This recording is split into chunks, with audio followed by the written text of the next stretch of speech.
So,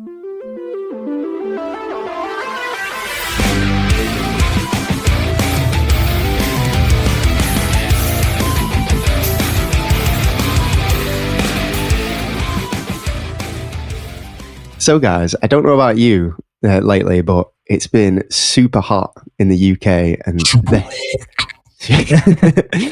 the hay fever is getting me. It's getting me, and it's keeping me up at night. My eyes are itchy. I'm sneezing. I'm too hot. Yeah, but fans out. Yeah.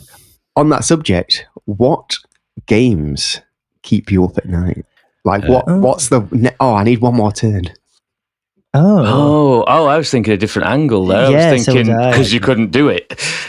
So that too, I suppose. So was I, and my mind always goes to multiplayer games. Okay, yeah. And historically, I always remember Overwatch, specifically ranked mode. And in the peak. Yeah, I'd be staying up dead late, and I'd be playing. I'd play and I'd lose. And for God's sake, we've got to play one more game because you can't go out on a loss. Yes. So you'd play another game, and competitive games could be like 45 minutes. Yeah, you'd lose again. Like, that's I'm going to bed. And then I'd sit there or lay there for about an hour just thinking about all the moves I made that were wrong, all the moves other people made that were wrong, how we could have won, how we should have won, and how I shouldn't be so stupid. How I shouldn't still be in platinum. To be honest, I remember being up till 2 a.m. and having work the next day. Yeah. At one point, being like, what am I doing? Just stay up, man. The 4 hours sleep will make you feel worse. What about you, Ben? It's roadcraft, these kind of games, because really? It is like just one more dump truck of sand. I could, one more trip, one more journey. I'll just finish. Just do one more bit. I get what just you go mean. around that corner, or like the Fallouts. I just go see what's in that room. Yes, another room. You're over-encumbered. Yeah. I tend to be pretty good with those like single player type games anyway, of going to bed. But what I really struggle with is, say it's like I need to make my dinner or I need to make my lunch. That's when that happens to me. I'm like, I'll just do one more and then I'll do that thing I need to do. Then I'll eat to survive. I'll just do that one more thing. That's why I rambling around the kitchen trying not to get in trouble. I'll try and do 2 slices of bread, it'll be fine. Yeah. try and do my chores before. Yeah, I tried to do that now. But it's really when like Lucy's away or something and I know I can do the chores whenever. Yeah. That's when I get into that. Hopefully she doesn't listen to this. Yeah. My big issue with like the Fallouts and stuff is, as you all know, everything's mine. But with it being a multiplayer 76, it even created its own language because I have a terrible thing of flash reading and misreading things. Don't know if you've noticed when I read games coming up. But, and I do things like just miss letters out and make a word out of it. So I used to call it cucumbered. It evolved over encumbered. Over-cucumbered. Well, so all the language evolved playing this game with my friends, and like, is it mandents? Is there like a sweet you could take to take your some of your weight off? Mentats. Mentats. There you go. We'd call them mantents. There's that many words from Fallout that have changed, and when it ends up being 2 a.m. in the morning because you can't put it down, there's a lot of trouble to be had because the wife is going, will you just go to bed, as it can hear me laughing in the background because I've said it wrong again. You're going delusional at 2 a.m. It's fine. I have to admit, guys, it's XCOM for me. Of course, we know. Any reason you can to bring it up, we know. It's because you've got your base and you're trying to build in your base to like get better equipment and maybe more soldiers and stuff like new abilities. And as you're doing that, time's progressing. But as time progresses, you might get a new mission. Like as that happens. So I'm like, right, I'll just do it when the GPS is properly established. And then a mission pops up for the GPS. when this skill like finally like overclocks, or when this soldier heals, and then always every time a mission pops up. And then the missions aren't short. Yeah. So, and then it gets to the point where I'm halfway through a mission, I have to go, right, I'm going to have to turn it off. halfway through. The worst To save it possible off. time. Yeah. It's almost like games are designed to hold your attention. Yeah. I think there's Almost. something in that. Yeah. And then going to bed and thinking, what do I need to do next time I play it? Yeah. Yeah. Joe, did you have an answer? In recent times, I say recent, it was like a year ago, it was Exoprimal, actually. Because you Yeah. get like 3 XP off getting like the next drop box that you get from finishing missions. I'll do one more. And then you'd be like, I'm only 5 more off getting another one. Because you get one nearly every mission. One, like, especially around the beginning of the game until you've got every skin in the game. You're like, but then now I want to find out which run I'm going to be on next because they were randomized. That's what I mean. You'll end up ending on a really good one and be like buzzed from it or something. Exactly. And then have to try the contents. Yeah. But in the past, it's been Halo 3. Yeah. Halo 3 Guardians map, the one with the lift at the back and the tree at the other side, and you got like 2 islands coming off the middle bit. I actually don't remember that one. I spent most of my time on Halo 3 and Sandbox, or the other one that was Sandy from base game. Blood Gulch. No. There's a Sandy one on the base game, and then they did Sandbox. You could get that massive vehicle where you could like park the elephant. Yeah. I think it was, was it right bumper to flip elephant? Wait, what? How did you even turn it upside down? Nice. Well, after the intro question, hello and welcome to Game and Garnish. Hello. Fortnightly gaming podcast. I'm your host this episode. I'm Jake, and I'm joined by Brad. Hello. Joe. Hello. Ben. Hello. And let's get into it. It's been a while since we've talked about what we're playing because last episode was so big. So, what we're playing, Brad? Oh, I've got a list. See, I'd have got in trouble if I did that. Strap in. It's going to be a big one, I think. Oh, God. Here we go. So, have I said on here that I'd started Split Fiction? Yes. Okay, so I finished Split Fiction. Oh, nice. It's been that long. Me and Lucy have spent many of an hour of an evening playing through Split Fiction and really enjoyed it. It's It Takes Two again. You know, it's just as good. I don't know if I'd agree with people who say it's better. Okay. I kind of just say it's as good. As good is still really good. Still really game good, of the year. Yeah. It is shorter. Okay. I'd say It Takes Two is probably 20-25 hours, something like that. This is about 15, so it was notably shorter. Well, speaking of games that kept us up all night, me and Dulcie played that till like 3 a.m. Really? Night, just playing it. Nice. But I quite liked the longer length of that one. I didn't want this one to be over when it was. But, you know, for some people that worked better. This one's definitely harder than It Takes Two, though.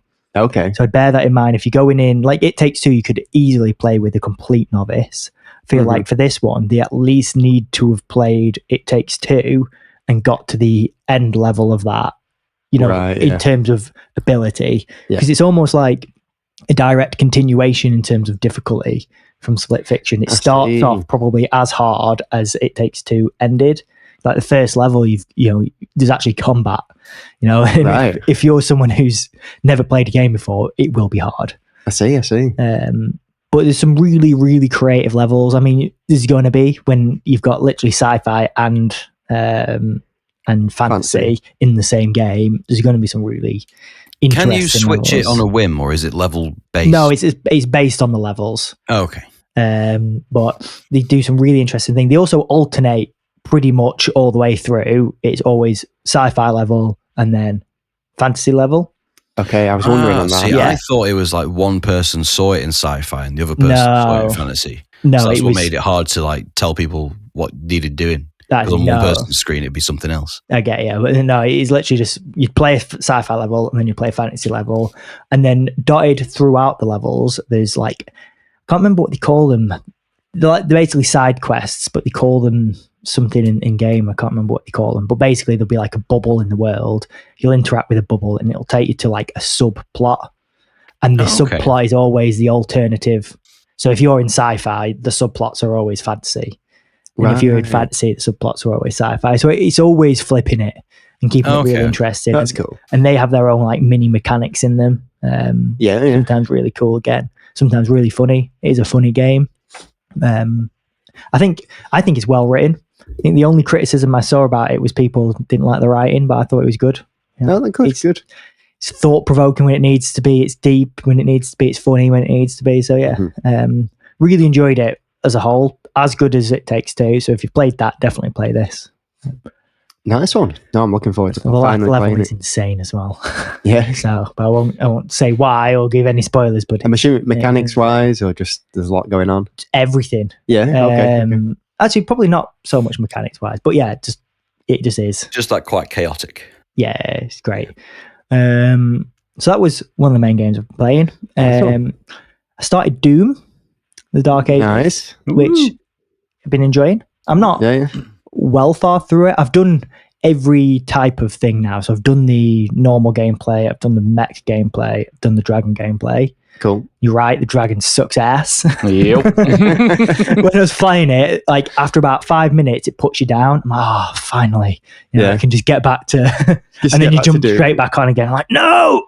It's really, really weird. I just find it really frustrating that it's got a minigun attached to its back and it doesn't do any damage unless you dodge in the right direction. Unless you do a perfect dodge. Yeah. That's so weird. Yeah, it doesn't do it. Because you're shooting turrets with shields on, and those turrets shoot back.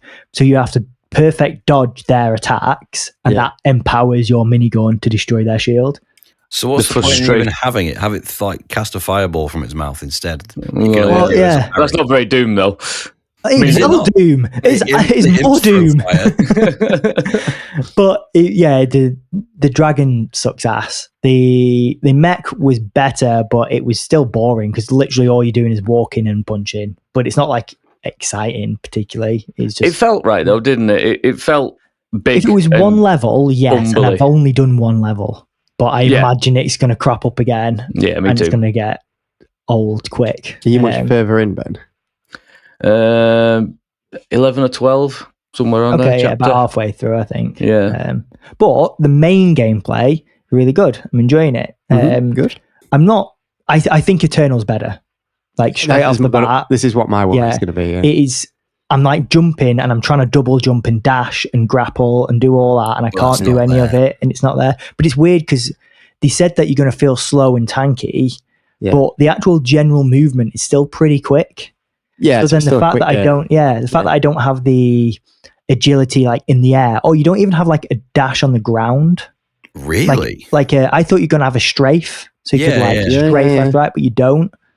Well, at least I don't yet. So it just feels off. And I'm getting hit a lot because I'm thinking I can move. No, you can shield bash and you can block. Yeah. You can do all that. The shield bash can lunge for miles though, can't it? So the shield bash lunges you to an enemy. Yeah. But it can't really be used to dodge as much because it has to go towards an enemy. Right, okay. But it still plays, well. Which it still feels where I good. want to be. True. Yeah, that is true. Weird that you get melee ammo.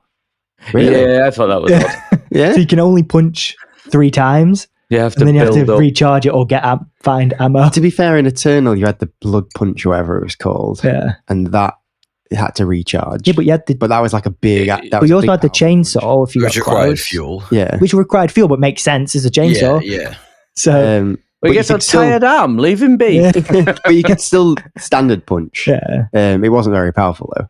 Yeah. And your blood punch was like. But it could also just knock them back a bit. Yeah. Will you take the Red Bull? Yeah. It feels like they've added some things which are cool, like the shield. I like the shield, but then some of the things they've taken out, I feel like it would have been better if it had all those other things in as well.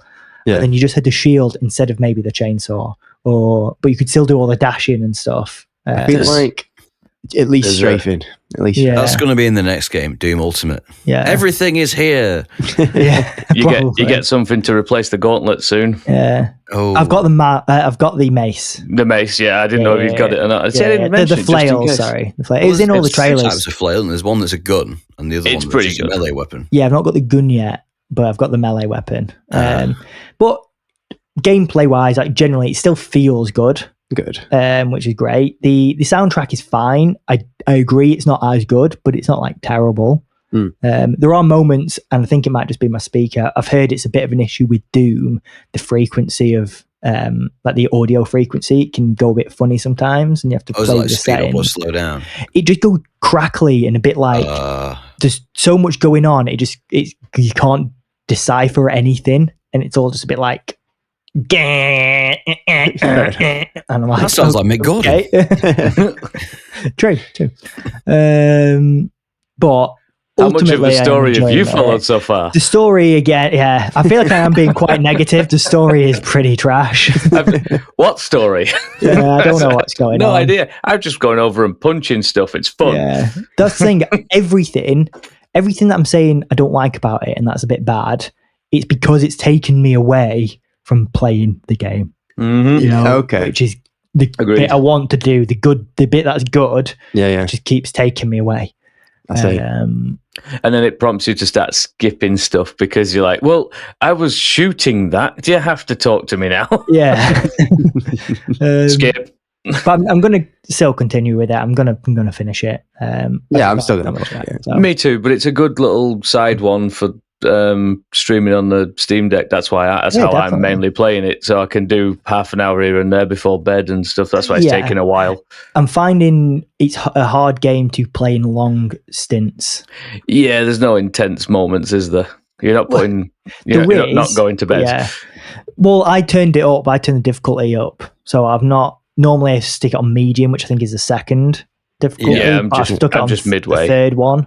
Is the first one still called I Don't Want to Die? Easy mode. I think so, yeah. Yeah. So I've stuck on the third one out of recommendation of everything I read online. And the third one feels like Doom difficulty. Right. So I'd recommend that if you've played the others, but then it's kind of harder because you can't strafe and do all that. So, I always just up the parry window because I'm terrible at it. So, but it's the widest parry window I know, yeah. any game. I discovered that after I'd set it up because I'm always bad at it. More about that later. Fair. Oh, yeah. Yes, fair. But other than that, I did start another game. Oh. I told you it was idle list. Yesterday, a new game that came out, Rematch. Oh, the Sifu football game. Cool. Football game. So that's Seafood. Seafood. And Lucy came down as I started it. Like, you're playing a football game? I was like, let me explain. Instantly. Instantly through a brew. This isn't what it looks like. I was playing it because it's slow clap. No, because it's football. But it's good. It really invokes that sense of like playing five-a-side football, which I don't know if you've ever like dabbled. I'm not a football guy. I don't like watching football. I don't play FIFA. I don't do that. But I do enjoy playing it in a capacity of like five-a-side, where it's just like friends exactly some friends, no rules really. You can be a bit more just kick the ball over there. Just kick the ball over there. Yeah, everyone moves positions all the time. There's no like throw-ins. You just kick it at the wall, all that sort of thing. So it really, really does a good job of invoking that sense of like gameplay. Okay. And then the mechanics are really, really easy to just like understand, but quite intricate because there's quite a lot of combinations you can do. Cool. So it plays really well. I'm still getting the hang of it.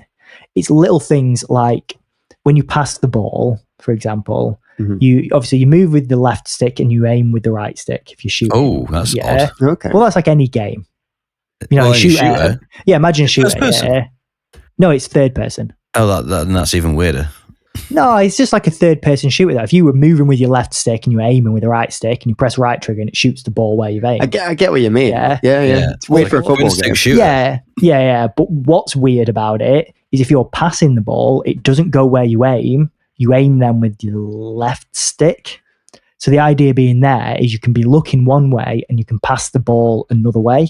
Okay. So you can like back heel it or like kick it with the side of your foot, left or right. Yeah. Oh, so it makes sense. Animation tells for where you're looking at other people will look at. So it makes sense, but it just takes a bit to get your head around because I keep passing it where I'm looking. Instead of where I'm clicking, so messing up a lot. But it's good. It is online only. I was just going to say, is it just online? So there's a practice thing. It teaches you the mechanics, and then there's some like gauntlets you can run. Like practice gauntlets.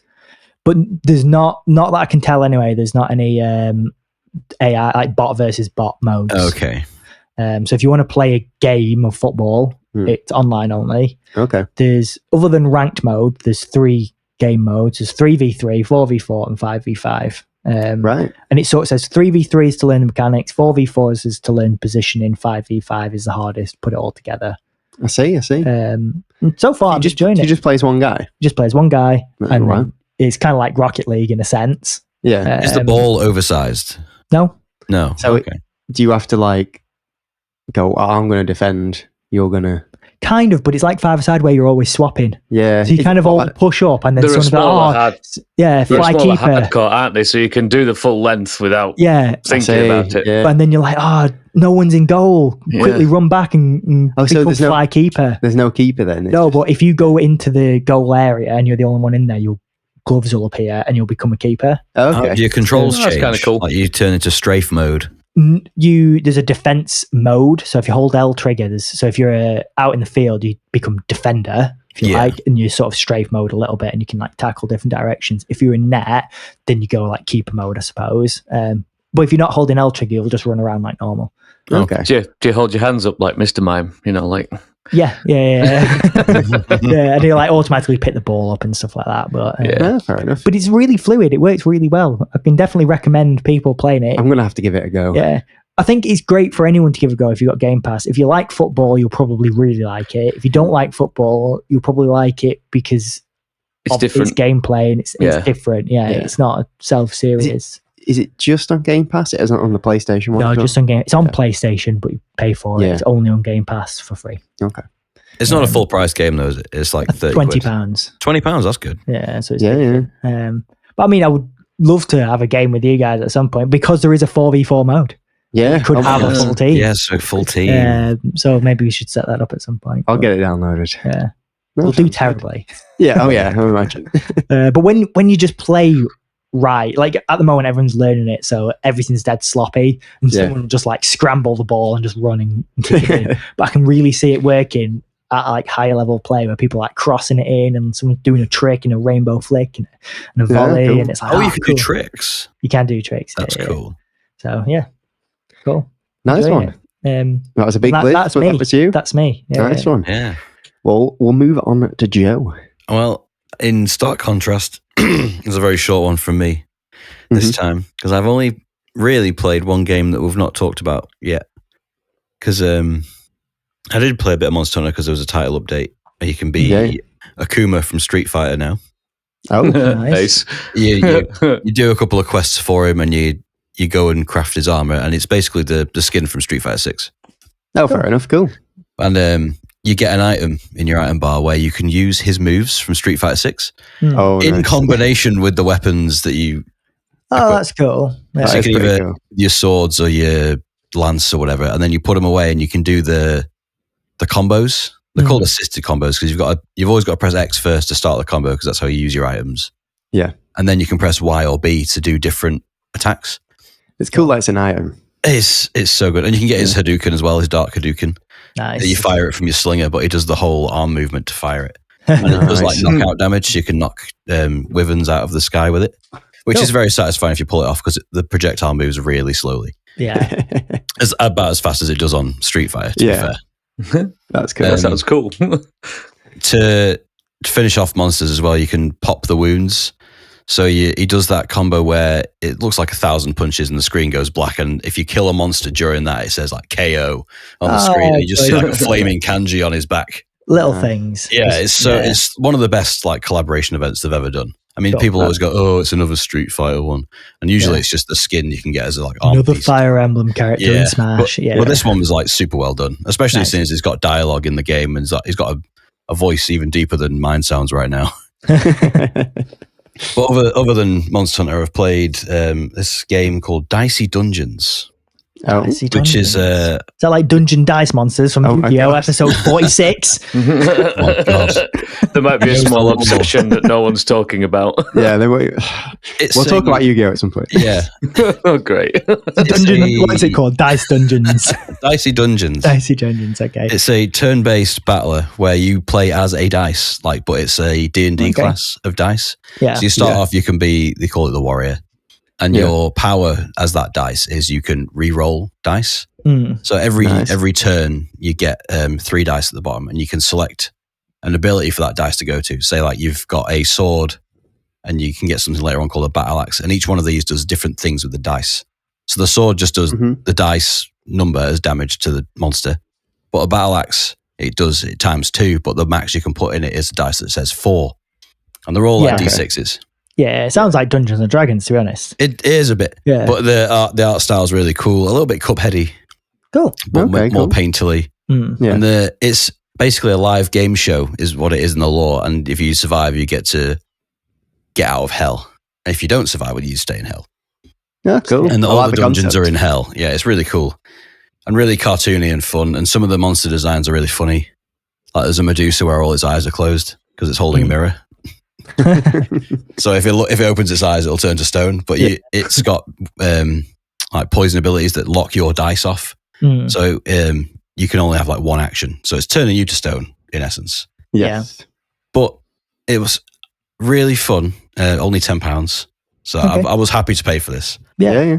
And I'd say go give it a go. It's one of the most fun turn-based games I've played in a long time. And that's saying something compared to the Backlog game that we're playing this week. Yeah. But yeah, that's me. Dicey Dungeons, go give it a go. Nice. Look at you spending money on a game. Yeah, I know. What is that concept? Did you say, just before we move on, did you say you play as the dice or you just have dice? Your character is the dice. Okay. Nice. So you're a dice. Each time you do a run, you unlock another one. Me and Courtney played it a bit and we unlocked the Thief, which he has another power, but we've not played as him yet. So you a dice who is throwing dice? Yeah, I assume you're rolling yourself. Okay. To do your power. Yeah. Because the re-roll ability is called combat roll. That'd be you dodging and then landing on a different number. Yeah. Okay, yeah. That's cool. That's clever. It's clever. I like it. Nice one. Well, we'll move on to Ben then. What have you been playing? A bit more of the same, really. Dicey Dungeons? No. No, same for me. Okay.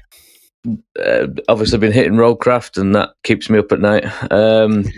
I've been playing Doom, but a little less so because I started the Altars. There you go. The Altars. It's really good so far. It's not the kind of game I would normally play, as I've started playing it. This is the game, isn't it? Yeah. On the face of it, it looked like the type of game you would play. It's not. It's very narrative driven, and you are more concerned about trying to keep the altars on your side. Oh, they're trying to start a mutiny. They do, and that's the end of the game. If you don't get the right answers and try and calm them down and stuff, every time you speak to one of them, there's like a bubble appears in the top sort of right hand shoulder of whoever you're talking to, and they say whether it's anxiety you've caused by saying what you're saying, or they're getting angry at you, or whatever it is. But they're also color coordinated, so I've only made one so far, and he's the mechanic, and I need him because I've broken some stuff in the hab, and he basically just told me where to go. He don't like me. And I'm like, crap, I need him to fix stuff. He told me where to go and then said, go and fix it yourself. So I had to learn how to make a tool bag and try and fix this thing that I'd broken. Oh no. Hopefully you'll like that because it shows that you've applied yourself. I think there's a lot of, there's two directions most of them can go, I think. And I brought him back around because it's sort of a Polish heritage character, the main guy. And he's talking about pierogi, which is like a little Polish dumpling. It is. I had it when I went to Krakow. Yeah. And they were talking about the pierogi that the mum used to make, because obviously they fractured at a certain point. So they've had the same childhood, but where the mechanic fractured was he told his dad where to go. And you didn't. You put up with it. If you see what I mean. So they're all splintering off your timeline, but they've just taken a different path. So he, instead of going to university like you did to learn the other sides of mining and doing all that, he got a job and learnt mechanics and ended up back around at the thing. So it's really, it's actually, I get a bit bored of sort of narrative-driven games like that because there's not enough action, there's not enough to do.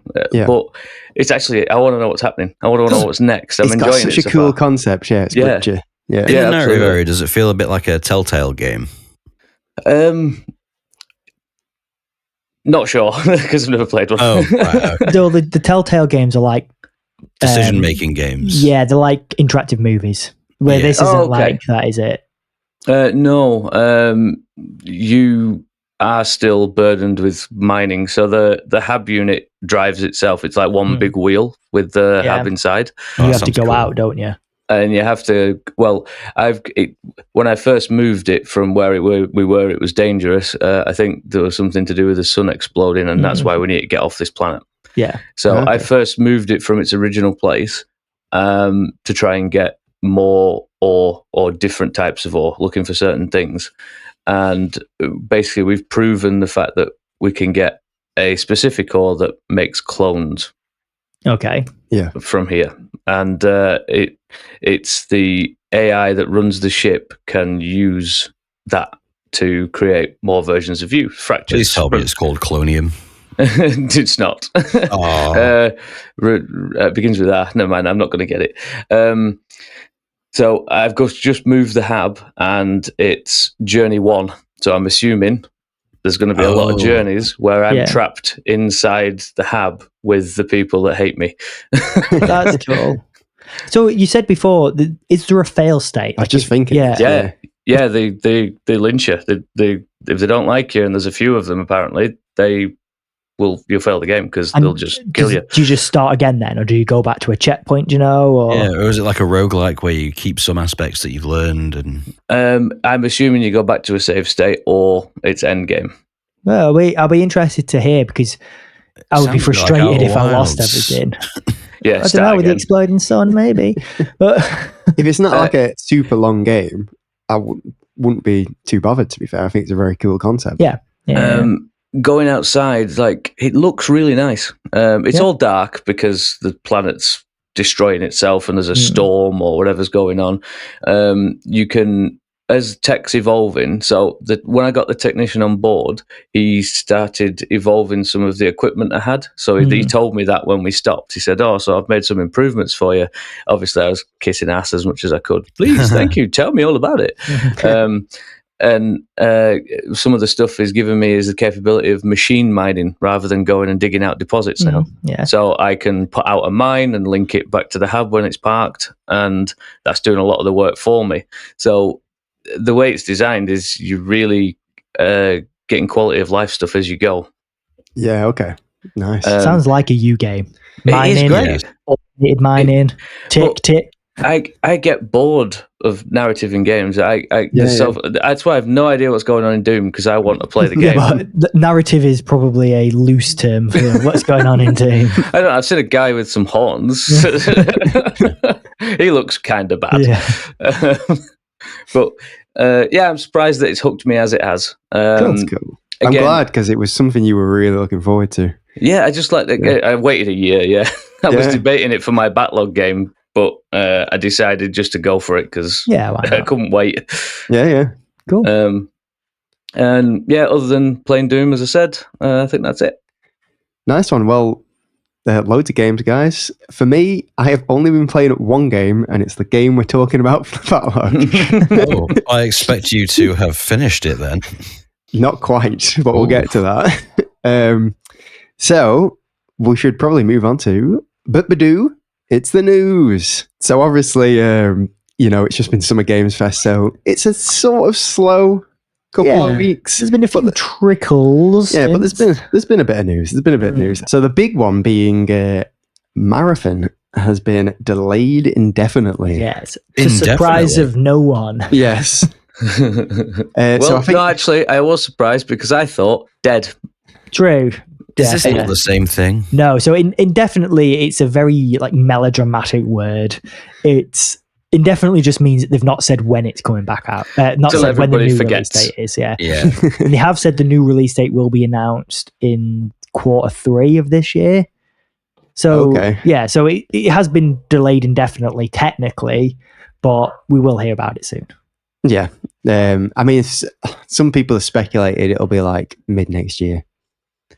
I suspect so. It depends. Yeah. So they're going back to the drawing board, they said, and they're going to rework a bunch of things and put a bunch of new features in. it sounds like they'll still keep it as an extraction shooter, but they're basically trying to implement as much features as people have requested. Well, yeah, I think the big thing is like a lot of people who are playing it was like, there's just not a lot of content here. They haven't said there's a lot of content coming out at launch. The narrative isn't strong enough because there's nothing there. There's no social. And then there's all the copyright stuff. Yeah, it doesn't make for a strong game as it's failed before coming, does it? So I suspect we'll have an announcement in Q3. Which is all this stuff that they're wanting to do. Essentially, they'll work from now till then to come up with a roadmap of stuff they want to produce and come up with concept for it to show it off. And then they'll probably delay it from, I want to say, a year.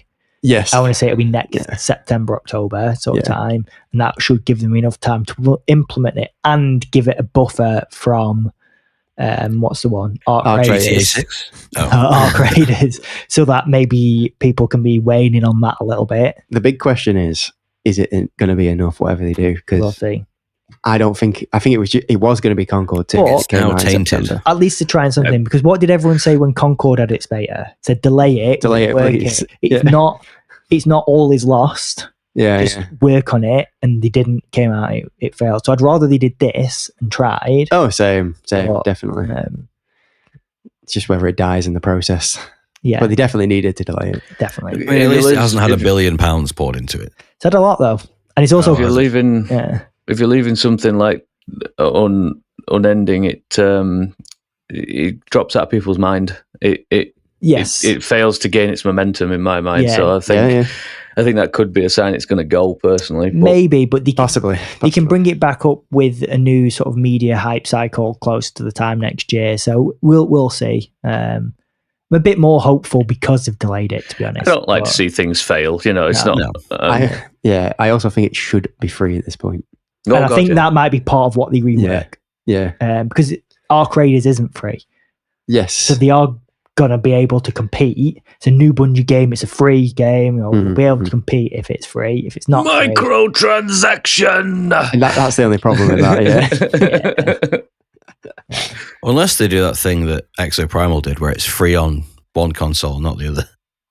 Well, true. Bring it to Game Pass for a little bit. Yeah, but I wouldn't look to Exoprimal for how to make a successful live service, because that also died a year after it came out. So it only died really because they were working on other stuff, though. But it didn't have a big player base. I think I was going to say it could be drop it onto Game Pass for a short period of time so that it gets people to have the bug. It won't be on Game Pass, to be honest. No, but that type of thing. You know what I mean? That type of thing. It's in Sony's court. They own it. Yeah. Why not? They don't give it away. Yeah. Well, they might, because how successful Destiny 2 has been with its, I suppose its expansion passes are paid, but then all its cosmetics as well, and they do a lot of cosmetics for that. So watch this space is what I'd say. We will see. So Borderlands 4 has had its price revealed. It's not $80. $70. $70. Which is fantastic news. But there has been a collector's edition announced, and if you look at the tiny little text in the corner. It's not even tiny print. It's like size 12. It's easy to read. It's $140, isn't it, the collector's edition? Yeah, you get like a statue. You get some in-game stuff too. And I needed to bring that up because you don't actually get the game. Game sold separately. With this. Oh my God. The tiny text under the game sold separately basically says, it explains that some of the stuff you get in this collector's edition won't be viable unless you buy the game. Yeah. Now, I get it from what, if I play devil's advocate, okay, I get it in some ways, because imagine you've played a game, like you bought The Witcher 3, and you didn't know how much you were going to love it till you bought it and played it. Well, that's nice as an optional extra. I know where you're going with that. That's nice as an optional extra. But if you're buying a collector's edition, you need to get the chuffing game. I feel like having it, you have to pre-order, isn't it? Yes. Having it come out after the fact, where you could buy, say, The Witcher 3 statue in collector's edition without the game, so it saves you a bit of money. Great, because you don't want to have to rebuy the game. That is just a sneaky way of getting their merch sold. For it to be a pre-order. And some people have said, well, it's hard because they have to make collector's editions for Xbox and then for PlayStation and blah, blah, blah, blah, blah, blah, blah. And I suppose, but the in-game stuff. All the extra money we're going to get. Is that not locked to why don't they just have a big box that has all that stuff in it, but then with that box separately, you get a disc, you get the game case codes. Make it an option. Make it cheaper. That doesn't have it, so that you can go. Yeah, like you say, if you do love it, you can get it, and you don't have to have the game with it because you already own the game. And if there was an option, get the special box. That, because if there was an option, it would be clear. One came with the game, and one didn't. Do you know what? I think I've said this before, but I really wish they just did like you've been saying. You bought the game and any smaller like special editions at the time of release, then 3 months later, let's say, they release a collector's edition, or they just sell the stuff separately. Yeah, because they're just basically banking on pre-orders. That's it, basically. Back to your pre-order moment. It's not that bad to get something unique, but like one item unique for the pre-order, the rest of it can be available, like you say, 3 months later. Yeah, it's things like the statues, or people want the statues, they sell out really quick. Yeah. So they want people to pre-order. It wouldn't be so bad if it didn't have in-game stuff in this package. Yeah. Because like you're selling them stuff that they're not going to be able to use unless they spend more money. It shouldn't be called like the Borderlands 4 Collector's Edition. It should just be called like the rip-off edition. Statue. The Borderlands statue or something. It didn't need to. The way it's framed with what it's called. It's like the Echo 4 pack or something like that. You'll find a way. You'll find a way. They're definitely not They're definitely not the first people to do this. I don't know. Nintendo did it with the Pokemon games with the Steel books. They didn't come with the games. What do you mean? Like when you do a pre-order for like Nintendo, I think it was X and Y, or Scarlet and Violet, you could get a Steel book for the game, but the game doesn't come with it. But even digital code. Yeah, but at least it's a digital code. You still get the game as part why would you need the thing. Steel? You pre-order the Steel books and you don't get anything to put in it. But it can still like go on the shelf or something. Yeah, I get it. I wish not. When you got a Steelbook, the game just came inside, because I've got the Smash Bros. Steelbook, but I've also got the normal game. Yeah. And I'm like, just give me the Steelbook. I don't need to. That's how it used to be. I have. Yeah. Halo 3. Resident Evil 6. Oh. I was so excited for that game. I will say one thing as well about Borderlands, to end on a positive. It's been getting some good previews. Really good previews, yeah. So I don't know who's gone hands on it other than IGN, but a few people definitely have. And the general sentiment is it's more like the older Borderlands in terms of humour. Like it's funny, but it's not stupid. It's got a darker tone mixed with the levity. The gunplay apparently feels way better than the last one. The movement feels a lot better because you've got so many options. Apparently it's basically just an improvement in every single way, and it's looking really, really promising. Nice. So, nice to hear. Yeah, definitely. But the system requirements are ridiculous, apparently. Yeah. For some reason. Considering it's a cel-shaded game. Yeah, and I think, so it's like the recommended lowest is like, I think 50% of Steam users won't be able to play it because you just like add systems to show it. However, I bet that's for co-op. Because it's that's true. Maybe. Yeah, that's true. But we'll see. They'll probably have to put a recommended minimum on if you were running it on co-op, which will be the most demanding. Okay. But that's just fair enough. A game theory. No. Oh, speaking of that, have you seen MatPat is part of Congress now? Is he? Yeah, he's like he's an advisor for internet affairs to do with like media and stuff. That's cool. Fair enough. Cool. Yeah. Because he shut his YouTube down like a while ago, and he was running for like not rights, was like licensing and stuff in games and how ridiculous it all is. Yeah. And then he's progressed that bit of his career to being part of Congress. That's pretty cool. Because Congress is all like 70 or 80-year-old people who don't know a thing about the internet. So it's good that they've employed someone, I'd say young, he's like our age. Yeah. But to like advise on that kind of thing. Speak for yourself, Joseph. Speak for yourself. I think his channel's still up, isn't it? But he like kind of he just gave it to people who work for him. Oh, okay, cool. So moving on, we actually got a Donkey Kong Bananza Direct. I think I'm the only one who watched this. Yes, I did. Yep, you absolutely are. Oh, is this the one that revealed Pauline to be a character as a child? Yes. So I actually think it's a prequel to the original. Does it need to be? I don't know. It's just Pauline's. So it's Cranky Kong. It's not Donkey Kong. Cranky Kong's in it. I don't understand the timeline. Nintendo, give us a Mario timeline. Yes. God damn it. Do we need it? It looks fun. In a year. It looks fun. I can't really tell you much. It looks fun. I can't really tell you much else other than we already know. It's very destructible. You can turn into a zebra, a really muscly, speedy zebra for some reason. You can turn into a flying ostrich that drops bomb eggs. Oh, hang on. These are all animals from the OG Donkey Kong game that you can ride. I didn't even think about that. But they're like, so I think the world is you keep digging down into like different zones. Yeah. That's like part of the, like that'll be the level base. You just keep getting lower. Yeah. And then you're just going down straight away. I think there's like the rules, never dig straight down. There's like does it end up in a lava world? Yeah. Most likely. That was it, maybe. Cool. Yeah. But then at each level there's like these, I'm not going to say kings, but something, maybe even gods or something. And one of them's an ape, one of them's a zebra, one of them's an ostrich. You get their powers. Is there a like King that. K rule at the end? I wonder. No, I don't know. I don't know if it's supposed to be some kind of origin. I don't know. Really? But the reason why he hates Kong. Yeah, it looks fun for what it is. Yeah, won't play it. Well, none of us have a Switch. None of us have a Switch 2. There is a controversy there. Yeah, there's a multiplayer mode that Switch 1 users can play, but you need to have a Switch 2 to start the game. On which game? On Donkey Kong Bonanza. I thought it was only a Switch 2 game.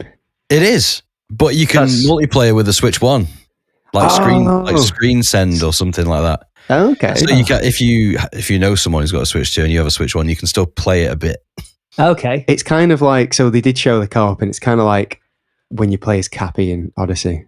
Oh, is it? So one of you plays as Pauline. Really crap then. Yeah, and she's singing, and she basically can shout singing words, and they like destroy the environment, but she can't move independently.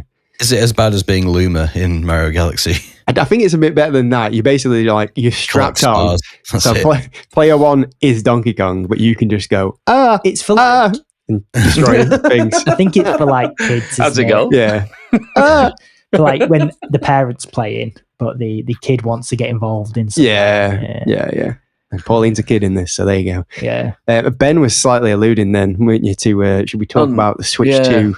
It released during all the Summer Games Fest hype and stuff. Yeah, so we missed talking about the release on the Summer Games Fest episode because it was busy, but it's a new console release. We have to talk about it. I think. There's so many bricks happening. You could build a house. I think there's so many reasons this thing can be bricked that they're still not patched out yet. So if we talk about the positives first, I think it's very mixed online. It's you love it or you hate it, depending if you're a Nintendo fan or. I don't think many people hate it.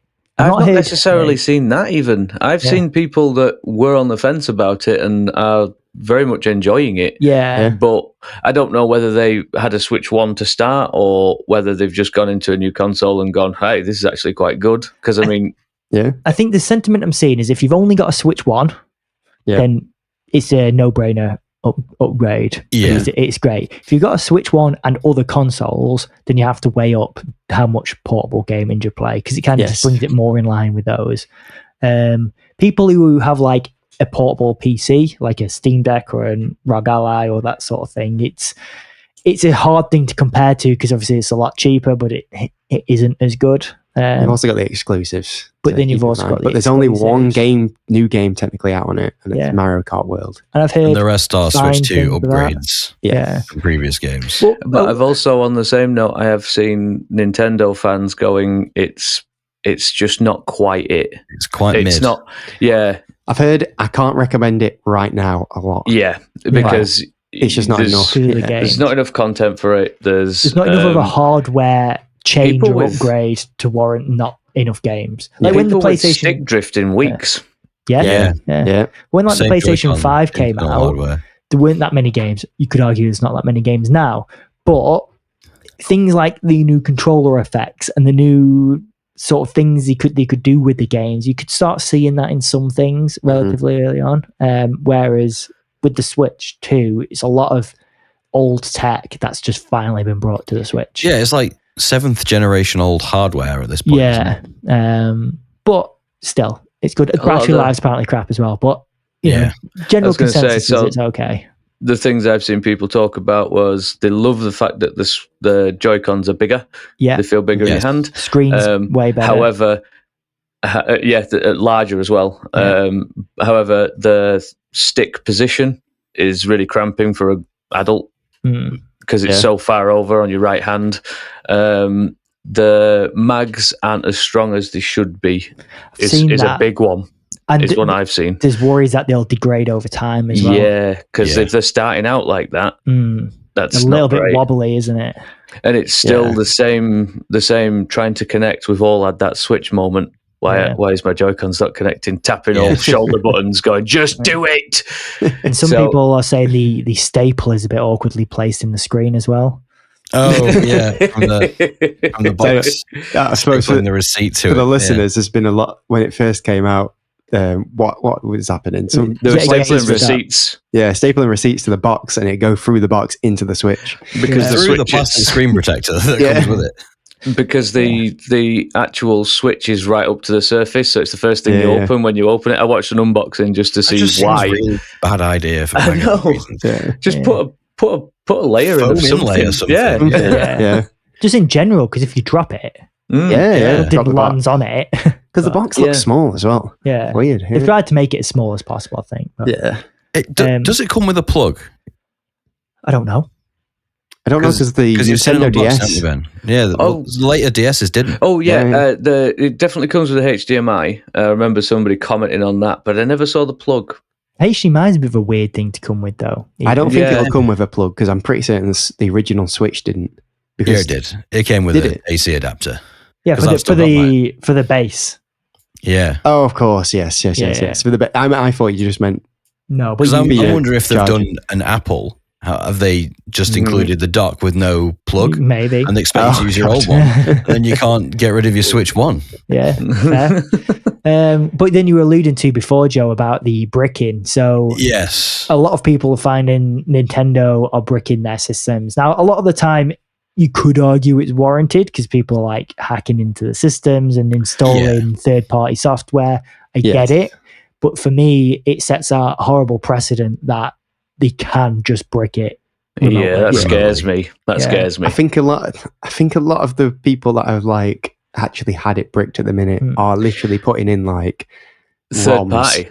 Yeah, they're putting in like third party like the ROM, what they call little cartridges. You mean cartridge? Yeah, which in theory is totally legal if you download your games onto it. Yeah, but it's so hard to distinguish that from you just copying the game. Nintendo and known for clamping down too hard on like. It's not even just with those sort of cartridges. If you have like a slightly damaged original Switch 1 cartridge, like it has a scratch on one of the pins, they can detect that as a brickable offense because it's classed as a modification. But can they unbrick it? Is that possible? I don't think it's done. Yeah. So this is the thing. It's like a kernel error. Yeah. So like imagine that Switch. I don't know. Imagine I remember on some of the Dark Souls. I think it's actually happened on most of the Dark Souls games on PC, especially because hacks and mods and stuff are a lot more rampant. People were like putting items in other people's inventories, and those items were causing their games to be bricked. It was like a thing they were doing. Yeah. They did that with Elden Ring with the was it Marika's Knickers or something? Something like that. Yeah. But what's stopping people potentially doing the same thing on this? If they can hack the Switch somehow and get online and then sort of infect other people's Switches. That's true. I can't fully remember the parameters to it, but there is not a full brick version that they're doing as well. They're just doing no more internet. Yes. Yeah. I can't remember what the parameters were for them shutting that down. Which I don't necessarily agree with, but at least that's better. That still allows people... You've got a console. Yeah, you can buy a cartridge. You can buy a cartridge, put that in, play a game. I think you'll never get the updates. You'll never get the updates, It's to stop the updates. I think it's so if you download a game and you put it onto your thing, you'll never get the update, even if you've downloaded it from online. But at least... The other one I saw was people going nuts about this key card version. So there's key card versions of games that just download the virtual game card. Yeah. I don't really see a problem with it personally because it is very clearly stated everywhere, and it even has a little picture of a key at the one that you're buying. I think it's just more a comment on general the general industry where you buy cases games and stuff. Yeah, you get a digital kit and you don't own it. Yeah. But I guess that also leans towards it's only 500 gig or 250 gig or whatever it is in memory. Yeah. And also, if you're buying keycard games to download all the time, I mean, well, they don't get then put on the cartridge when you download them. They still only stay on your Switch. Yeah. So if it was like you got a blank cartridge in the game and then you downloaded it onto the game, they give you a sticker to put on the game. That'd be a nice little experience. Like you're making the game.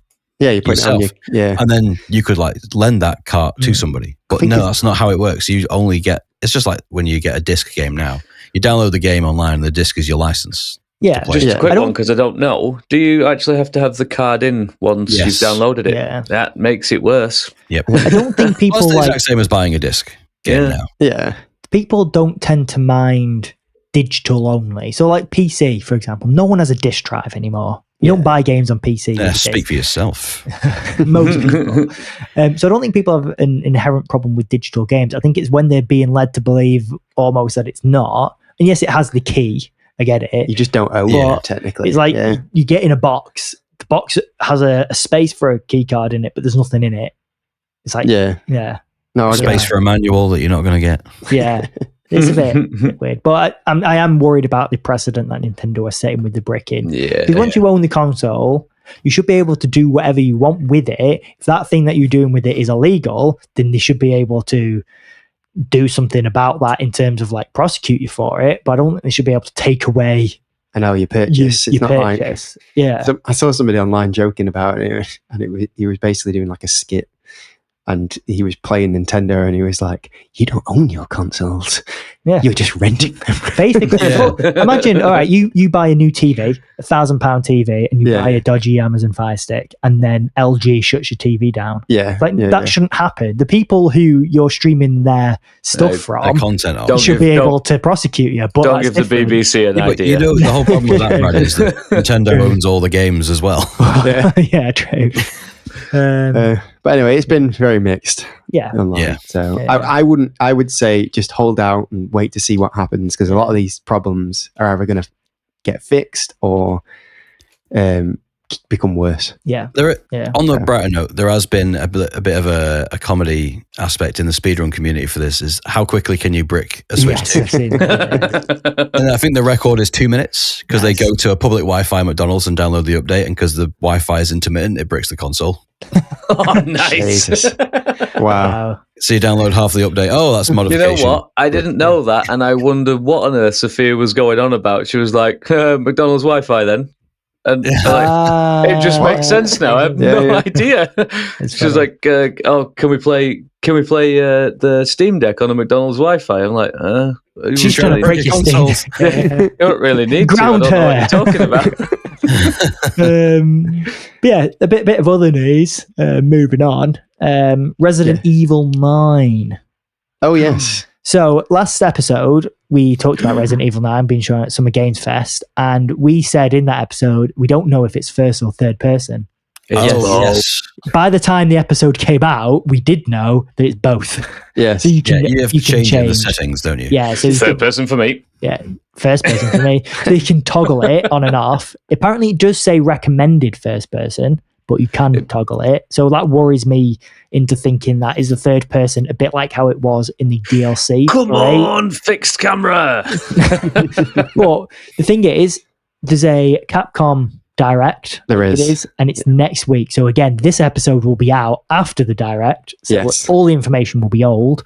But I suspect... You're welcome. I suspect that there will be Resident Evil shown. Probably that behind-the-scenes gameplay demo that people saw at Game Yes, they are also showing a Monster Hunter title update 2 there as well. Oh, okay. And Pragmata and some. It'll definitely be worth us talking about it next time. Yeah, there'll be a load. Stay tuned for next. We can't postpone more episodes. Come on, no. we just have to miss this one. I'm afraid. So that's it for like the news. Other than games coming up, Ben. Games coming up. Do the shuffle, the paper shuffle.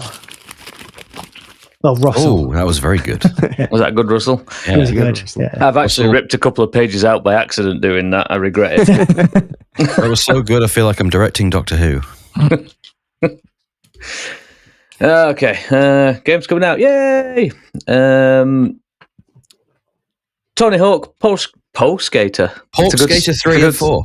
But yeah, you play as a pig. And Tony Hawk Pro Skater 3 and 4. Nice. From bacon flips to bacon strips. We all know what that is. Yes. We do. Very cool. It's coming out. 11th of July. This is something that just jumped out to me, and I kind of enjoyed the moment. PS4, 5, XS, 1, PC, Switch 1 and 2. Oh, nice. So everything. I could say everything, but I wanted to say Switch everything. 1 and 2. Yeah. Play anywhere. Well, no Android yet, so. Code Violet. Cool. Anyone? No, I don't think I've heard of this. I expected you PS5ers to have looked at this. It's not the Code Vein 2, is it? No. It's a Dino Crisis inspired game. Ooh. You have my attention. I thought it looked really good. She's got a good bum in it, so that's a start. It's one of those games. The character is trapped in it's sort of, I say futuristic, but it's not anymore, is it? To look like a metal-clad rooms and stuff like that. Anyway, you're trapped. There's dinosaurs. Apparently, one of the big things that they've really lent into is the main character's mental health as she's trapped and trying to fight her way through it. Okay. Hellblade, anyone? Yeah. One of the other big parts to it was they're not releasing it on PC in fear of people ruining the character. Her modding being female. Modding it and doing that because they want this game to do well. They want this game to be taken play as seriously. it's supposed to play. Yeah, play as it's supposed to play. An interesting take. There's ways. There's probably ways to stop people modding it. But I loved it. I loved the look of it straight away. Stellar Blade recently launched on PC, and within like 10 minutes or something ridiculous. Of course. It was just porn mods straight away. And like you scroll through Twitter and it's like, look at this. Yeah, look how big her boobs are now. Yeah. And it's like, so it's always going to happen, isn't it? But yeah, it's just really. The only way to avoid it is if you lean into it. Well, Stellar Blade, you'd say, did lean into it because it was already in the game, but it didn't avoid it, made it worse. That's what I mean. It's not such a big contrast to how the game actually was. No, but the mods are like worse than what they normally are. I definitely say people with the PS5 have a look at it because everyone wants a Dino Crisis remake, and that's true. This is quite dose. I think it's funny that I just never didn't even hear. No, not a lot of. No, me neither. Today is when I heard about this. Yeah. 25th of July, PS5. Oh, that would have been a good one to show at the state of play. Yeah. Why didn't they? Anyway, my writing's really bad. And when you're jumbling the words up as well. I know. Watching Fallen Fears. Wu-Chang Fallen Feathers. Wu-Chang, here we go. Watching Fallen Fears. Wu-Chang. Wu-Chang, Wu-Chang, yeah. Look, I told you, my writing's terrible. This is why Fallout 76 got way worse, because I glance read things. Tell me about Watching Fallen Fears. So it's about people being scared and falling off cliffs. It's set on the White Cliffs of Dover. I'm surprised you even got that, Brad. You did good. You did good. Maybe that's your profession now. You translate me. Yes. It's a Souls-like Wu-Chang Fallen Fears. Souls-like. Feathers. But one of the big things that they're pitching about is a 60-hour game. Really? It's a big game. Yeah. I almost wish they didn't tell me because I was interested to play it, and now it's a 60-hour game. But apparently the first act is something like 10 hours. Fair. It's major. Is it a 60-hour game in the same way that Elden Ring is a 60-hour game, but you can finish it in 10? I wouldn't know, but I do think that's probably finish Elden Ring in 10 on the first playthrough anyway. No, but you can get to the last boss in that. You do know the one I'm thinking of with the pile of bodies where there's a creature that crawls over them in the trailer. There's like I was memory jogging. I've always liked the look of this one. So you are a demon fighting other demons. Yeah. It looks good. It's just the gameplay length. I think, as you say, Joe, like, is that 60 hours content or is that 60 hours story? Because there is a two different things, especially in Souls-like games. Yes. Usually a lot of the content is But side also optional. The Souls-like scares me a bit because that's grinding to get more level because you can't do. That's the bit that scares me. But if it's a good one, like, you know, I'll definitely. We will see. I think Souls. Let's kill the same demon dog 900 times because. I think Souls-likes are getting to that point now where people are getting a little burnt out. Yeah, and just I've heard give me this an action one game, like a Bayonetta or a Ninja I've game. heard this one doesn't differentiate itself potentially enough from like the it's previous. just another Souls-like. Just another, apparently a competent one, but just another one. Yeah. So but they're everywhere, aren't they? There's so many. Yeah. Yeah. PS5, XS, PC. I think it's a Game Pass day one. It is. Hell yeah. What date does it come out, sorry? Just turned over you. 24th of July. Nice. Okay. College football 26. Not a lot to say. It's a football game. It's an American football game. It's NFL. If you like football, play Rematch. If you like actual. No, actually, yeah. But this is American football. Apparently, it's a big change from 25. There's the reason I wanted to bring it up was they've put a lot of the game's investment towards the colleges, so they're getting a lot of money out of it to keep driving the college football. It was thing. like bigger than FIFA last year. Yeah, it hit mega. Yeah. What annoys me, so there's an alternative word for our football, which is soccer, because Americans are just what they are. So they're like, it's soccer. We invented soccer. the term. I know, but there's no other term for their football other than just saying American football. So that annoys me. At least we're descriptive language because we use our foot to move the ball. Something the rest of the world can call American football that isn't football. Yeah. And then they can just call ours soccer when the rest of the world calls it football. It's odd when most of the time their sport isn't using the feet. No, that's where I'm going with it. Well, like handball. Handball. That's also a thing. Yeah, that's also a thing. Anyway, they're looking more realistic footage. It's supposed to be massive improvements on the last one, and the last one did really well. So I will believe those massive improvements. Yep, me too. When pig flies. Nice for people to know. Yeah, when pig skins fly. 10th of July. 10th of July. PS5, X and S. So it's this generation only, which is another thing. So, again, no PC, so we can't see those massive dongs. No, true. I don't think that's what people are doing when they say. We call it college football.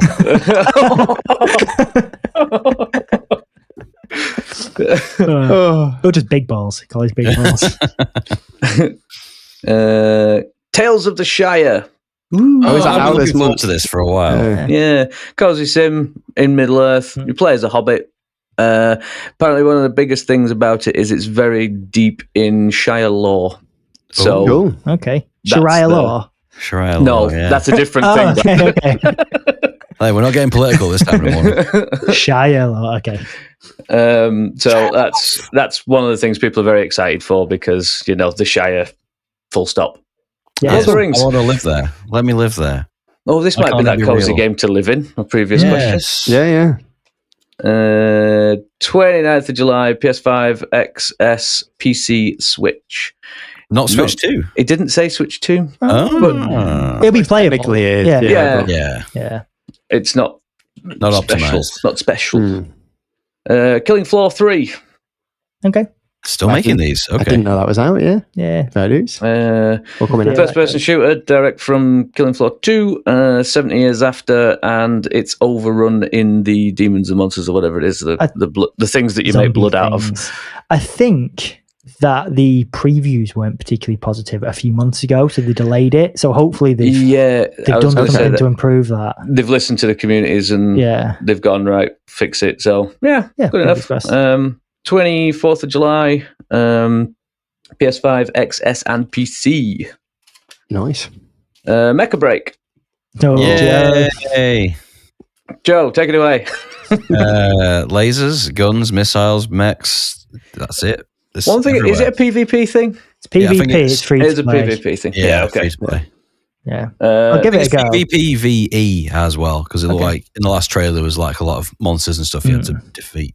Yeah. Okay. No, that's cool. We'll give it a go, I think. Probably Joe's Now I know what backlog this game. says. No, I know what this says, but I've written it like it could be 13 ugly. It's not. It's 1st of July. 1st of July. Just going to throw that out there. That's how bad my writing around is. the corner. You need to screenshot, or not screenshot, take a picture of these. Just start typing. You need to take a picture and put them on the Discord. What buttons would he press on the notepad to screenshot it? Yeah, just take a picture. So 1st of July. PS5, But also XS, PS5, XS, PC. Cool. Nice, it'll be out very soon then. Yes.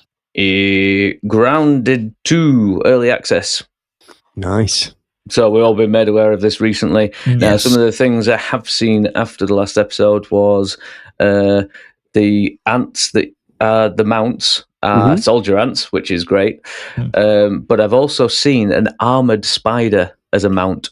I'm sure I saw a spider in that trailer. Yeah. That's cool. You said it, didn't you? You called it. But it had armor. It had things that the rider has obviously added to the legs to defend Is that itself. going to be the tank? Can it shoot the web? I'm hoping so. I mean, obviously, we're still in the we don't knows yet. Yes. We're in the weeds, as you could say.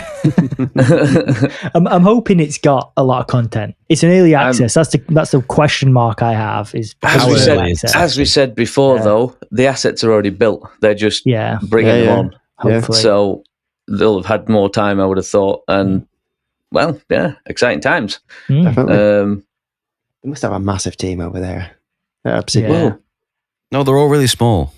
Just that's the point of the game, Jake. God. 29th of July, XS, PC. So also it's a Game Pass thing. You know, that's where it's always been.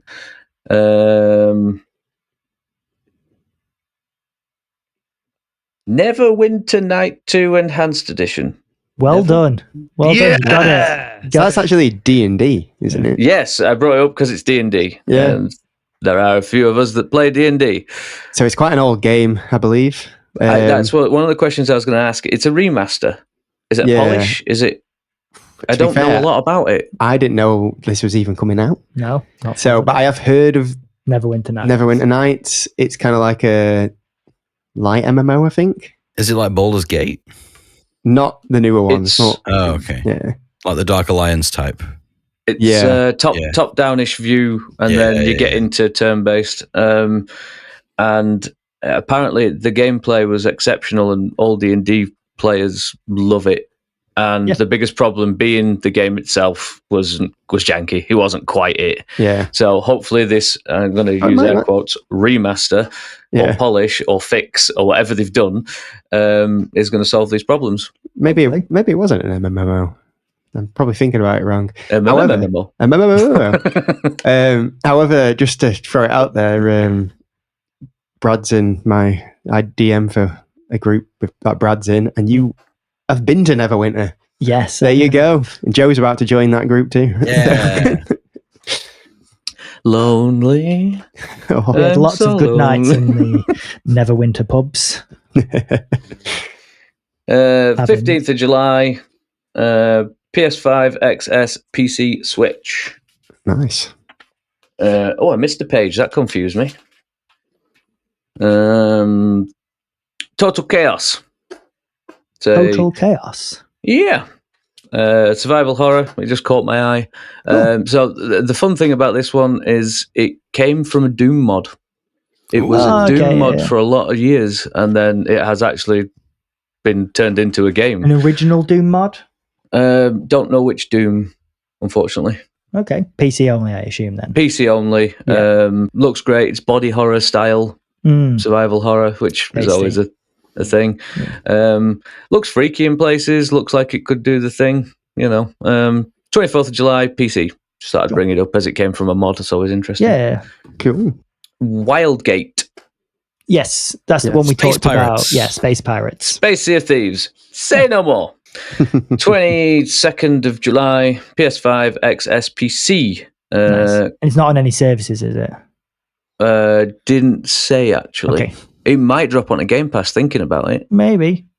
But I couldn't I don't know if anyone owns, I think it's New Haven is the studio. Yeah, New Haven rings a bell with it.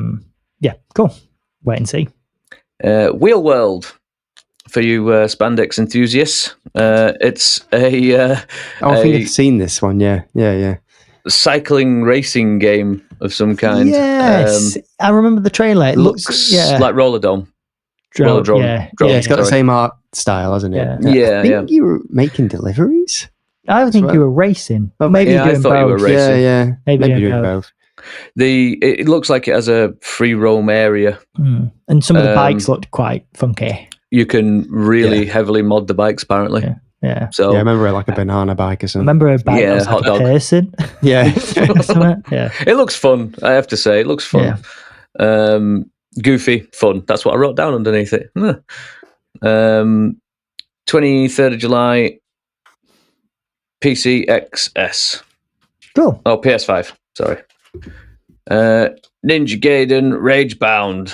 Yes. Nice. So that's the 2D side scroller back to its days, 8-bit origins. Is what I would say. Much more fluent, I would hope. Modern. Yes. We love a modern 8-bit. This looks like a great game for for a handheld sort of experience. Oh, absolutely. Yeah. 31st of July. 31st. You're welcome. I'm really good at these words. You are. Colin Firth of July. Colin Firth of July. 31st of July. PS4, 5, 1, XS, PC, Switch. The Switch 2. Very nice. Didn't say Switch 2. Can't Again, call it. It'll be on there. Don't care. They didn't list it. It just doesn't work on Switch 2. Yeah. It breaks the console. Nintendo says no. Shadow Labyrinth. That's the Pac-Man one, isn't it? Yeah. So, I think that's interesting, as we all were very... I'm interested in this. Obscured by the little secret jobby. That was my favourite one. The secret level episode. Yeah. So it's a lot of... It looks a lot like that, basically. You've got Puck, which is basically a little Pac-Man following you around. And you're... It kind of looks good. I'm more interested to see what this is about than I am to play it. But you merge with Puck at some point, and it makes like a mech around you. Beast mode. Yeah, there's all sorts going on with it. I'd like to give it a go, but only if it's free. Because I was weirded out. Yeah. Wasn't it revealed that it was going to be a Game Pass thing when it was first out? Maybe. I don't know. Don't remember. I don't remember, but we'll see. Yeah. It's a side scroller style game. Yes. Just to give you that. It's like Metroidvania, isn't it? My one worry is basically. It's going to be like that game we all played and didn't like. What's it called? Bloodstained. Maybe. It kind of looks like the same sort of art style. I don't know. I don't think it.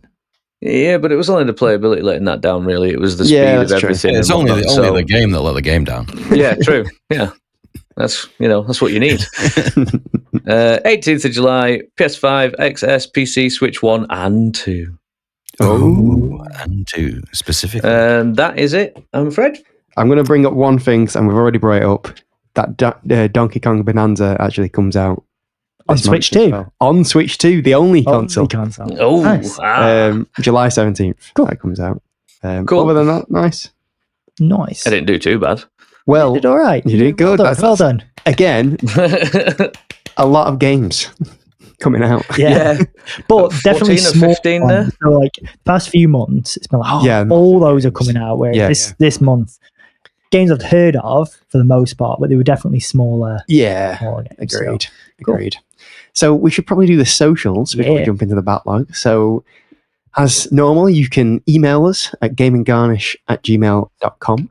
If you want to send us any questions or just tell us we're doing a good job or a bad job, whatever. A job. Email us over there. How games coming out is your favourite segment. Yeah, there you go. But we're also on all the socials. We're on Facebook, Twitter, Instagram, Blue Sky, Threads, all the stuff. All words. All the stuff where we just announce like what's going on with podcasts and everything. But if you really want to get involved, I would advise you join the Discord because there's always something going on, always a chat going on. And just like and follow us if you don't mind. Pretty please. Tell a friend. That'd be great. Subscribe. You got higher and higher and higher as you got through that. Love us. Please love me. Only Anyway. So that was the socials. So we should probably move on to our last segment, which is Buried by Backlog. So this month it was my choice, and because I really wanted to play it, and it's just come out, I picked Clair Obscur Expedition 33. And I'm going to ask for quick thoughts, but my quick thoughts is, God damn, it's good. I think it's going to be very difficult for a game to be better than this year. Oof. Oh, really? It is probably the best Buried by Backlog game. Oh my God. High praise. Better than Tunic anyway. Joe, Well, you mean it's going to be hard to beat on Buried by Backlogs? No, I think it's going to be hard to beat Game of the Year. Oh, okay. I'm going to be the odd one out. I don't think you are. Me. No, I did not like it. there, Ben. I'm mid on the whole thing. Yeah, I didn't detest it. Wrong. I didn't go back. I didn't like it. Yeah, I had to try and play it. Yeah, same. yeah. Wrong. I think it's one of those where if you like the genre, or if you grab, if it grabs you, then it's like one of the best games you'll ever play. Or I don't think anyone's going into it and thinking this is bad. No. Or it's like, this isn't for me. Yeah. As you play it, like, yeah. But there was no point in it where I didn't think this could be an action game, because all the design and stuff's really cool. Absolutely, monsters are really cool. Yeah, but it's just the constant stoppage is what was putting me off. I don't typically like turn-based, but I think it worked well for this. I think for me, so I alluded to it a few episodes back, I stopped playing Dragon Age and started my next game. Now, this was that next game. I started it way before the Buried by Backlog was even chosen. And the stark contrast between the two, night and day.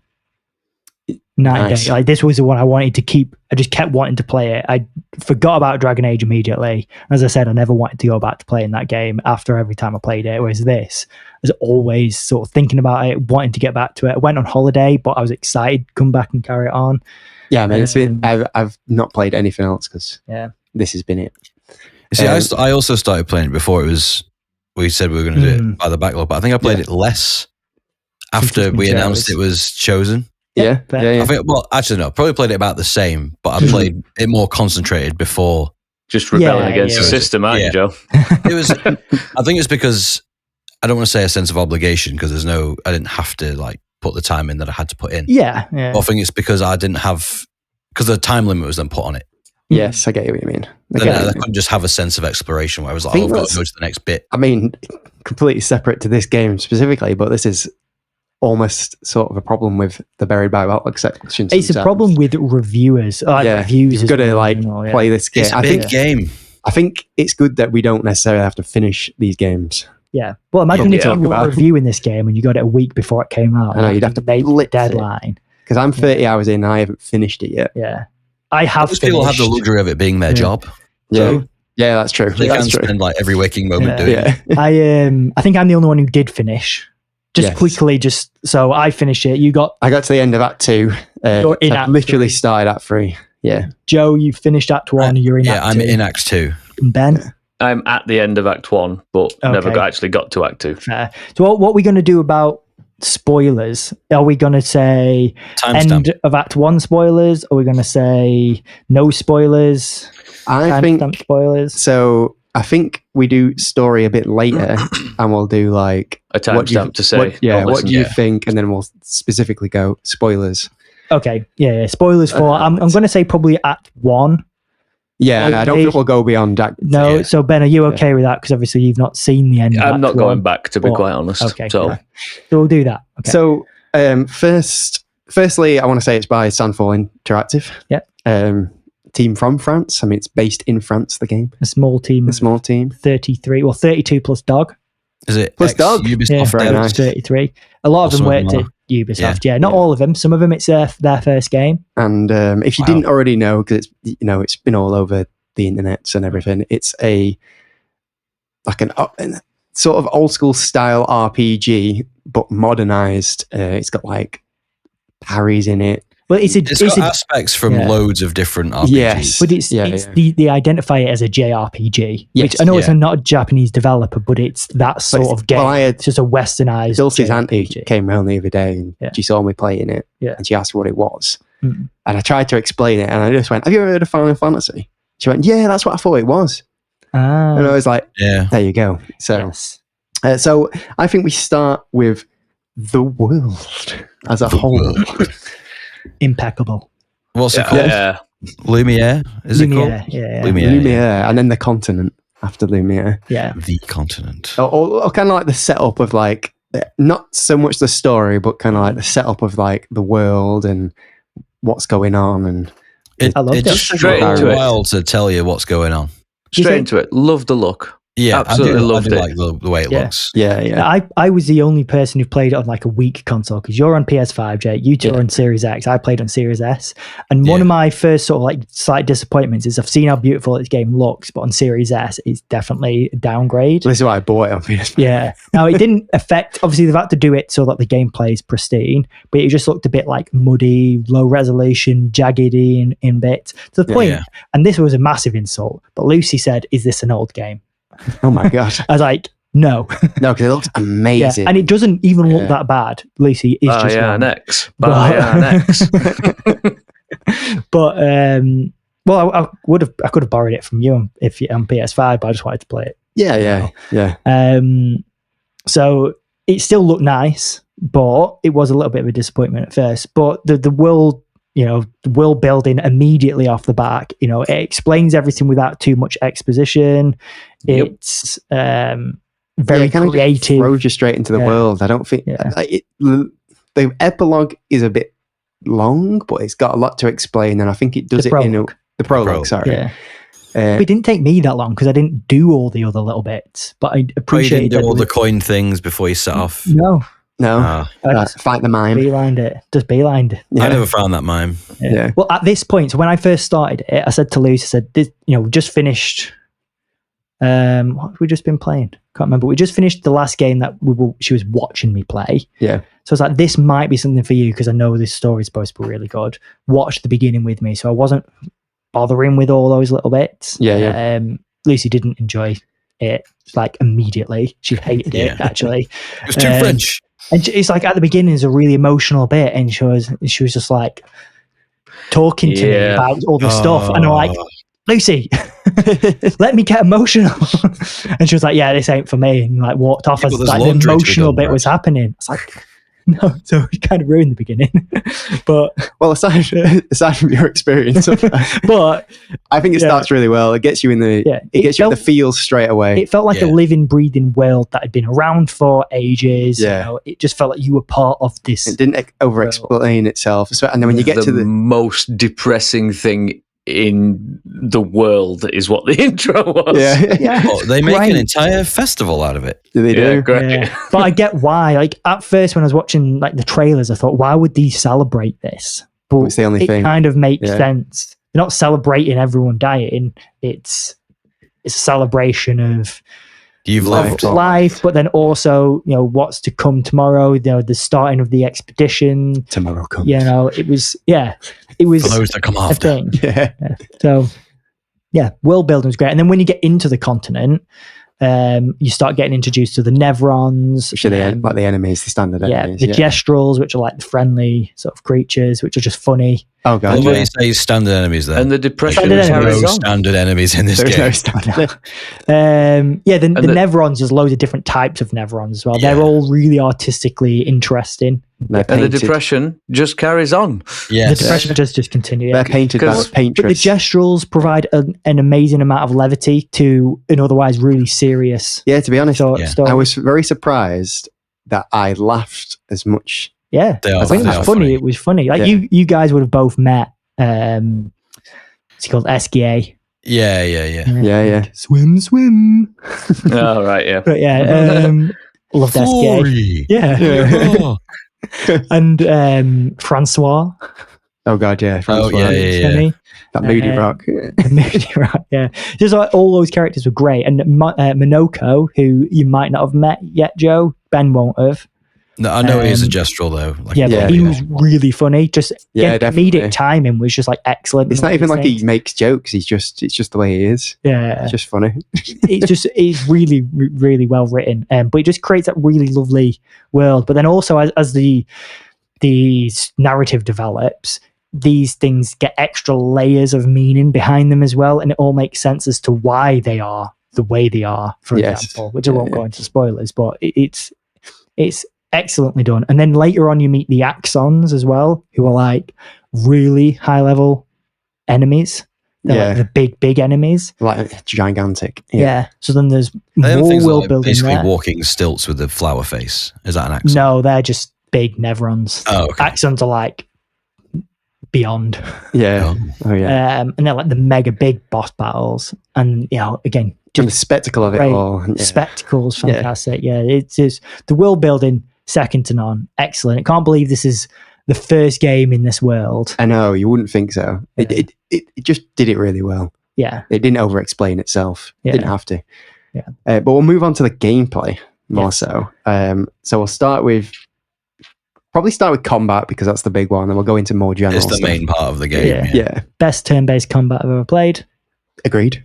Full stop. Next. I will say it is the most interactive turn-based that there is, which I enjoyed. I'm not huge on turn-based. I've said it 1,000 times. I'm not huge on it, but this added that level of interactivity, which so I almost feel like I'm playing an action game, even though I'm not, with the parry system.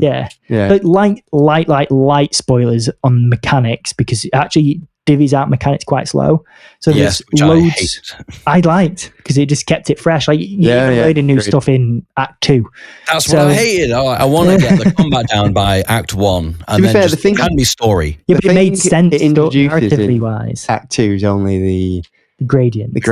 And I don't feel like they added too much to it other than an extra powerful attack. And you're making me learn another button, man. So you need it for later. So the general gist of your combat, so you've got your attacks, well, you've got your skills, if you will, which there's 6 of those you can apply to anyone. So they could be health skills, or they could be attack skills. You've got attack, which is just general basic attack. So the skills use an AP bar, so you have to fill up a bar. Like special attacks, basically. Your normal attack doesn't, and that's just gives you one attack. back. You've got a shoot attack, which is an aim and shoot. So that'll be used to like exploit enemy weak parts. So you can shoot weak parts.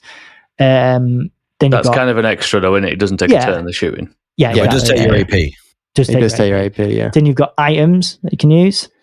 You've got gradient attacks, which you unlock later, which is ultimate abilities. You've got 3 levels of that. I know. Then you've got all your defensive stuff. So you've got a parry. So if you perfectly time your parry, you get 1 AP back per parry usually. And sometimes enemies will have multiple attacks. If you parry every single one, you'll do a counter attack. You do a group parry. Well, you do a counter attack. Sometimes they'll attack your whole party and you'll do a group parry. You've got dodges and perfect dodges. So that's the whole timing. Which I just stopped using. Then you got jumps. And then you got jumps if an enemy does a certain jump attack, which is well telegraphed. They took me ages to learn as well.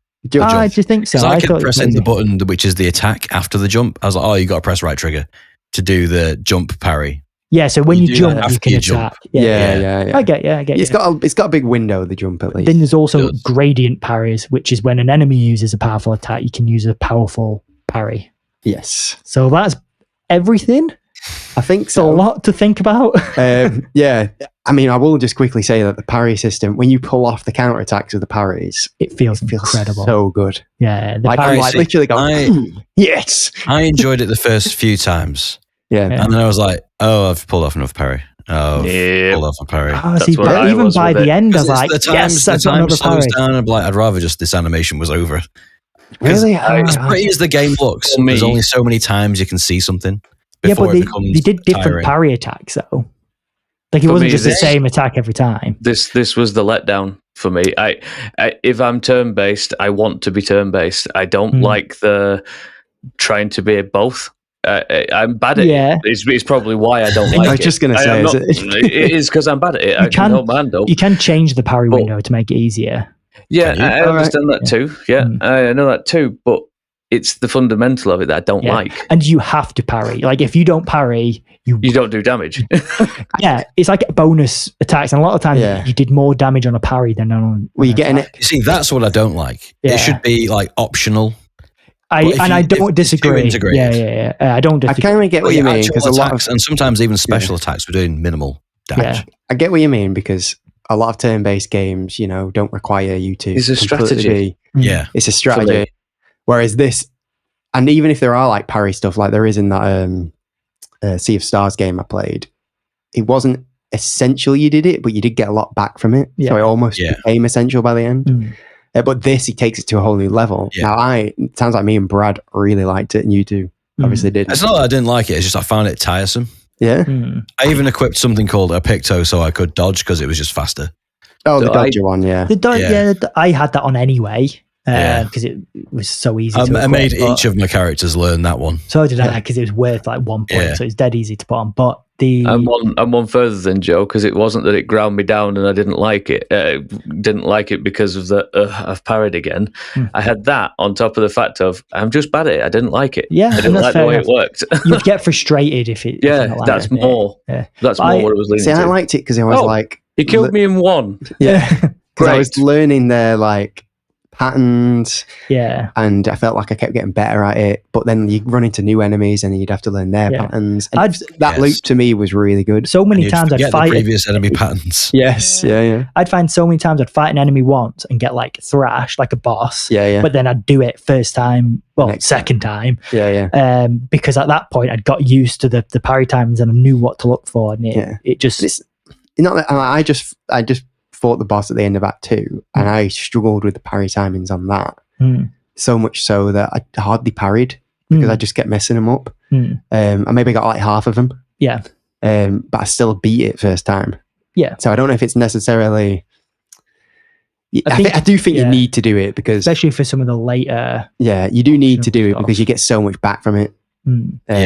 I kind of wish that the combat was more focused on your party composition and setup for other people, because everyone could buff everyone in this game. Yeah. So it just depends on who you're going to buff, who has like the most APs, do the best special effect. I wish it focused more on that than doing your parry But you can damage. still do that, and if you don't want to use parries, you just have to focus more on that. I didn't have to focus as much because I was using parries. Focusing on all, Well, that's what I mean. You could set up the perfect attack and you do all your inputs perfectly, which I don't feel like it focuses on as much because they're really easy to pull off, like the perfect attacks, where you put the A button timing in. Yeah. That should have had more of a focus, I think. But you could turn set that all off. And then all the damage you had concentrated on that still doesn't do as much as a perfect parry. So later on, I was finding that your moves, because you got better moves, obviously, as you went on, the skills would do way more. But I'm at the point now. Hit multiple times. Where I've only, at the end of Act 2, you get like a Picto, they're called. We'll go into that in a sec. That unlocks you can go past 999 damage. I never even reached that. Yeah, I was, by the end of Act 2, there was some moves where I'd do like 5 hits and it'd be 999, 999, 999, just constantly. Jeez. So I was just doing max damage all the time. But then after, when you get into Act 2, I was telling Jake, I did... That's not enough. I had this boss enemy. It was taking me ages to get him down, and I had one character left, and they were on half health, and I used my level 3 gradient attack. That said, it basically just says kills weak enemies. And I thought, this isn't a weak enemy, but it's going to do a lot of damage. Killed it. 1 million damage. Wow. Yeah. So it gets insane. Yeah. So later on, it really does. And then everything coalesces. Yeah. Because you do need to be doing everything. You need to be setting up your marks. You need to be setting up your powerfuls, doing your big damage, reading your abilities and doing all that. Yeah. And all of them have a very unique system going on. Yeah. The characters are all very different. Yeah. Which is quite like the one who's got the double-ended Reaper blade. There's the one I didn't use ever. Didn't bother. CL. With CL. Yeah, with the sun and moon cards. They should really good. I didn't get it. So in the end, 5 characters. It was like playing Moira from Overwatch. She was good. Yeah. You have 3 main party and 2 reserves. So if your main party dies, it brings out your 2 reserves. Yeah. So Ciel and Minoko were in my 2 reserves. Exactly the same for me. But Ciel was really good in one-on-one fighting, as I was finding. Yeah. I just didn't use her that much, to be honest. So But you're all very unique fighting styles. It's a very complicated game because every character has its own unique mechanic. Like one character, the more you do damage with them, their level will go up, the rank from D to S. Yes. But if they take damage, it goes down. But the higher you rank, the more damage you'll do, and it unlocks certain perks and certain abilities. That's like one of the characters. And then all the characters have different unique spins. Like Miel has stances. Defensive stance. Is it Virtuo stance? Verso. All do different stuff. So every character has its own thing. So that adds further complexity to the combat. But then to go even further, which maybe starts to get a bit too much, you've got Pictos and Lumina. So this is this is some more of the well, it's still part of combat, I suppose. But so you collect Pictos across the world, and you can equip 3 at a time. Yeah. And they all give you like certain buffs. Now, after 4 battles using a Picto, you unlock it for a, what's it called? So then Lumina points. Yeah, Lumina points. So you can only equip one Picto to. You can equip a Picto to only one person. Yeah. Once you've unlocked it, once you've played with it 4 times, you unlock it as Lumina, and you can equip that to everyone. Yeah. And then that takes. I thought it was just that person that had used it. No, you can equip it to anyone. Anybody can have it. And that uses their Lumina points. So a really powerful skill or Picto will have a high cost. So obviously you have to balance how much you want to use. That's how you can get like dodger on everybody. Now, what complicates it a little bit further, the Picto you unlock, so I had one, it might be a level 20 Picto, but it also gives me more health and more damage. If I equip that as Lumina, if you equip it as Lumina, you don't get those stat bonuses, you just get the Lumina bonus. It's very, very complicated when you factor in there's about 100 Pictos. Yes. And by the end of the game, you've got like hundreds of Lumina points to spend. Yeah. And it's a lot. And it got to the point for me, I finished the game, I loved it. I didn't want to go back and do all the side stuff because I just felt like it was going to be too overwhelming, all the min-maxing I was going to have to do, because it's not very... A lot of those side things, they dissuade you at the beginning because they're super hard. Yeah. Yeah. They have like a danger on them. Yeah. And it integrates all this stuff slow enough that you can learn it. But then by the end, it was so much. Oh, also each character has a weapon that has different stats and abilities. Yeah, that works kind of like Elden Ring. Different skills. Yeah, but then again, different skills that utilize things in different ways. Got elements. So there's a lot by the time you get everything, I think this ride does it slowly. Yes. There's a lot going on. But it works and balances itself. It does. Perfectly. My only nitpick would be it needs a sorting system, just something better. I know it does have a sort. It needs like a system where you can like make what would you call them, like loadouts. Exactly. Loadouts. So that would favorite stuff, which is great. But a loadout system would just cherry on top it. Yeah. Which I started to do favorite in like the ones that I want in everybody most of the time. The only time for me where it kind of falls apart is right at the end, because you've got so much stuff and you've got so much ability to overpower yourself. Like they want you to overpower yourself. It's part of the game loop by the end. I got to the point where I was doing a bunch of side stuff that I could do, that when I got to do the final boss, super easy. I cakewalked that. All the enemies in that last area I was killing in one go.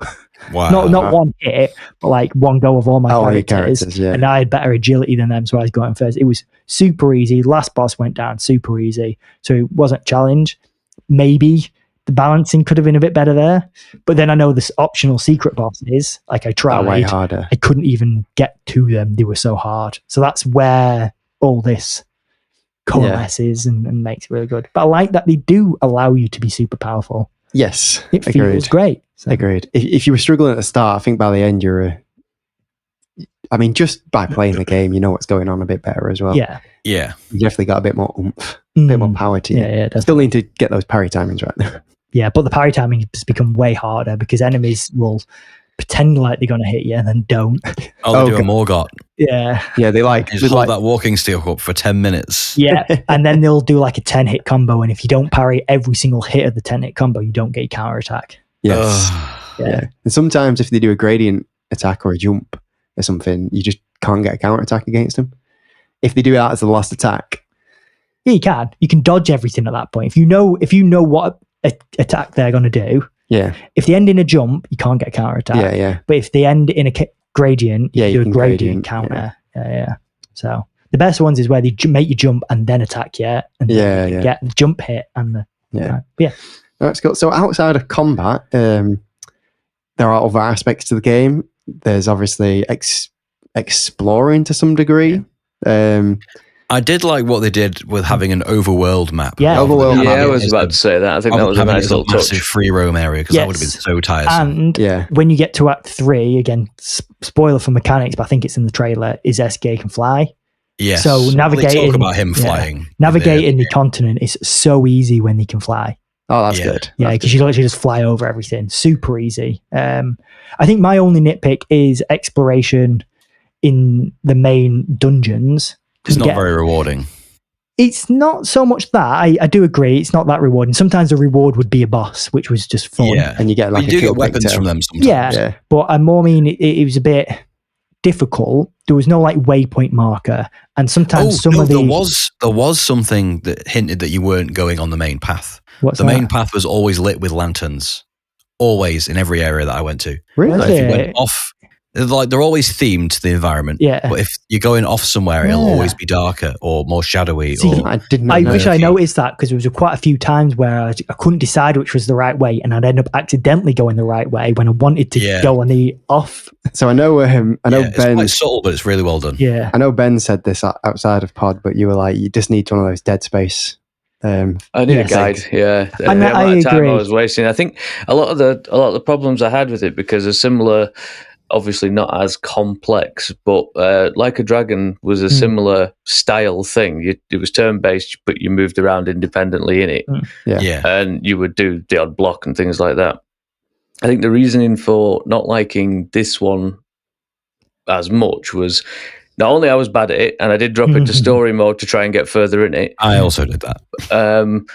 But I also, I think it's just too overwhelming. I don't have the patience, if I'm honest, to learn the world, to learn more about it. And because it didn't grab me, that's why it... I'd say it's a game that rewards investment. Yes. Too much on to invest a lot of time to it. Can't play it casually. Yeah. No, but it rewards you for...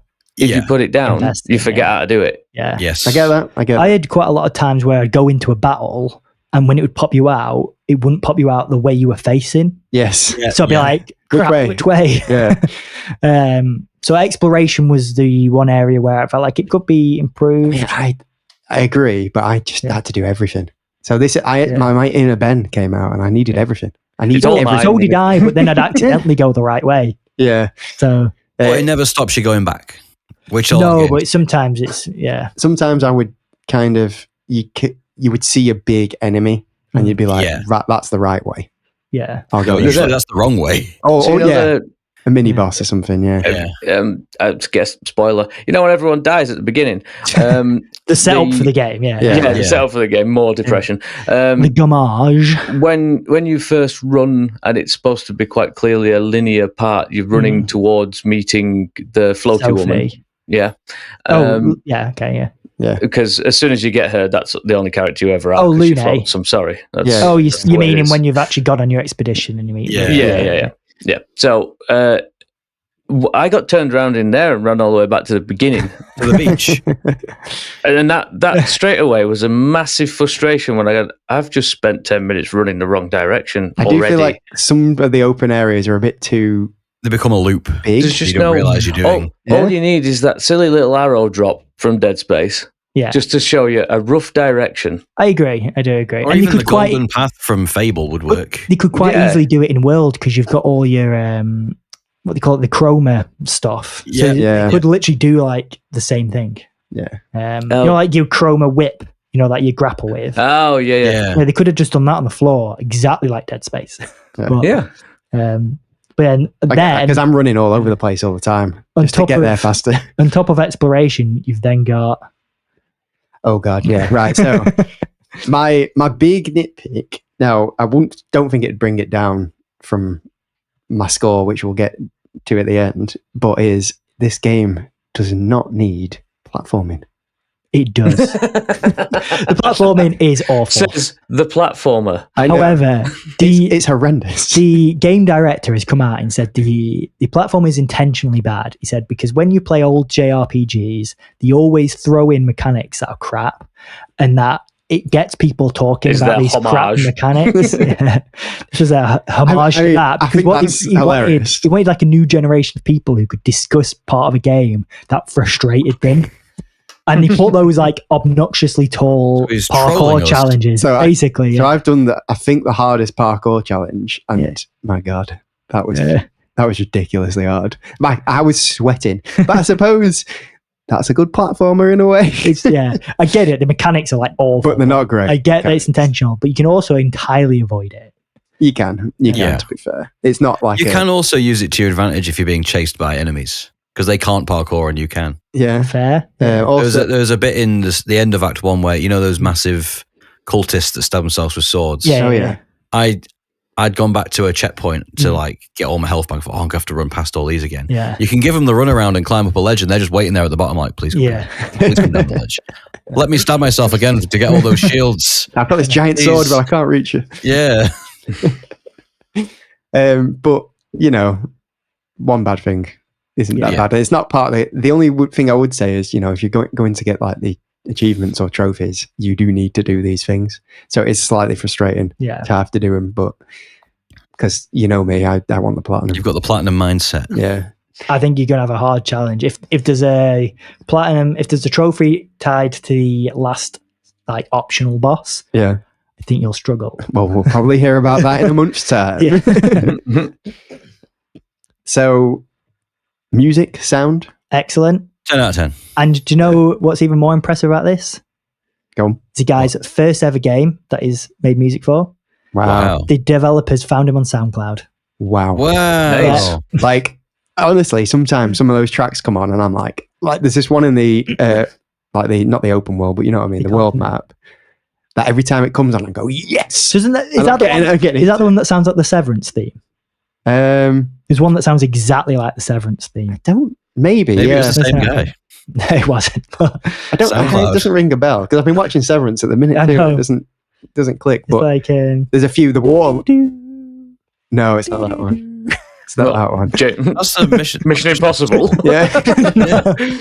I get the water part. All the tracks in the water part were mint. Like, and there's just so all the areas have different like soundtracks, and they're all I like the manor. Really good. The manor's cool. Yeah, like the like the like mime ones. Oh yeah. The end ones like guitar like shredding like. The second to last boss in Act 2 has like a with lyrics. Yeah. And I'm like, oh my God, this is mint. I have to say, did not annoy me.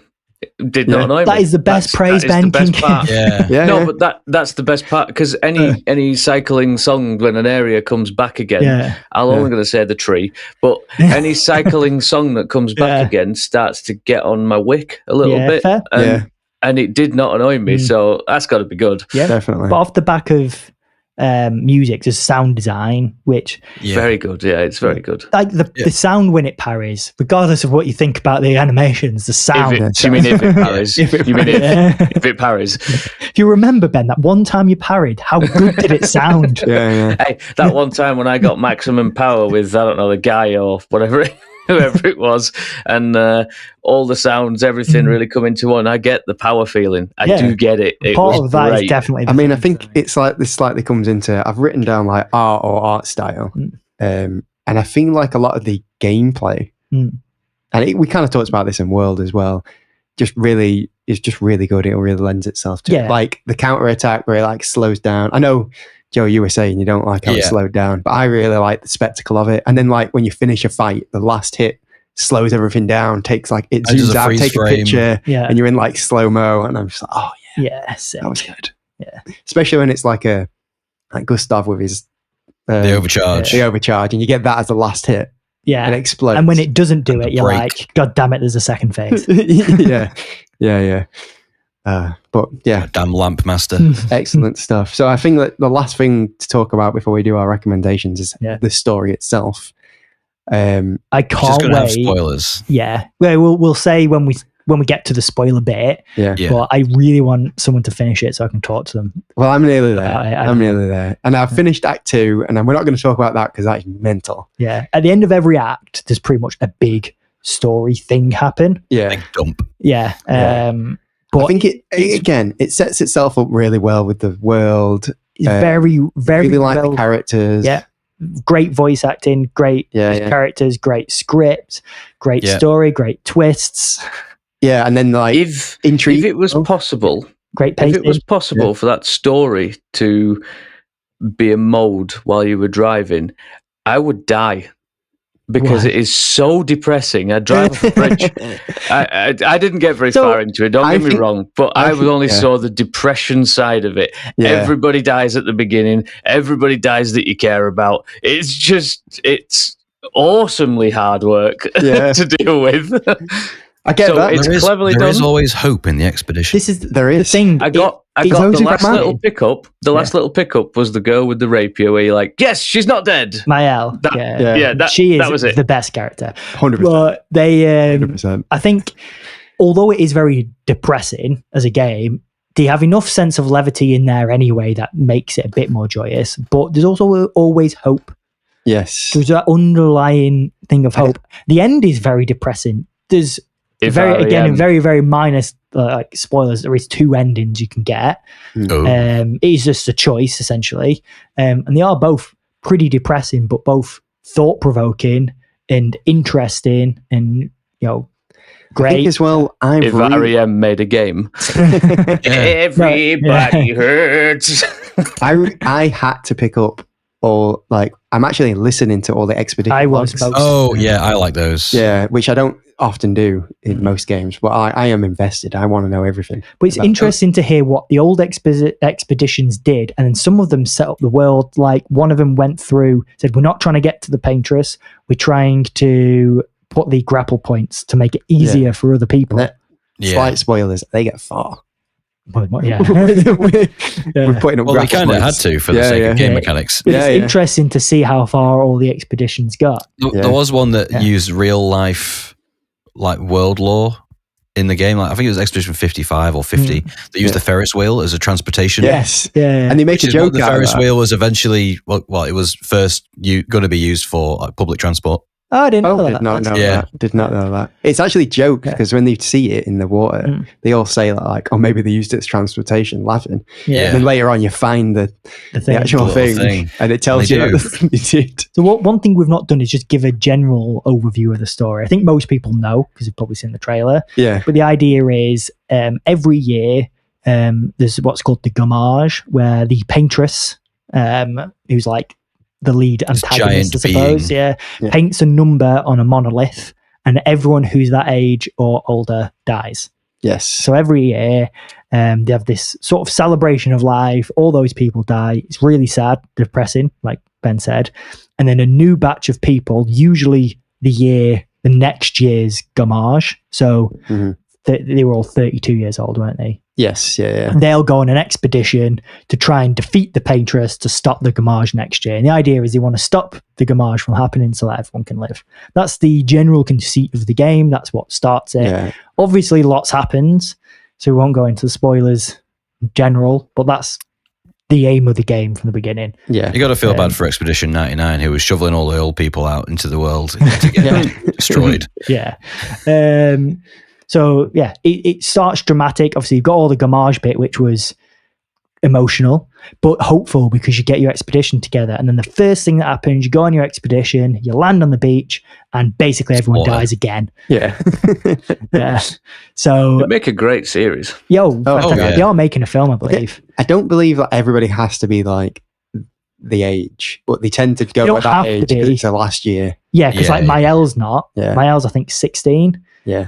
So they don't have to be that age. And they keep telling her you don't have to come. You don't have to go. But the people of that age have more drive, don't they? Yeah, because they've got nothing to lose, you know. They've lost everyone else. So some of them are like, well, I'd rather spend the year at home with family, but some of them are like, it's really good concept, and they've gone into like nearly every aspect of it. It's great. Yeah. Because there's like people back at home are like, how could you not have kids?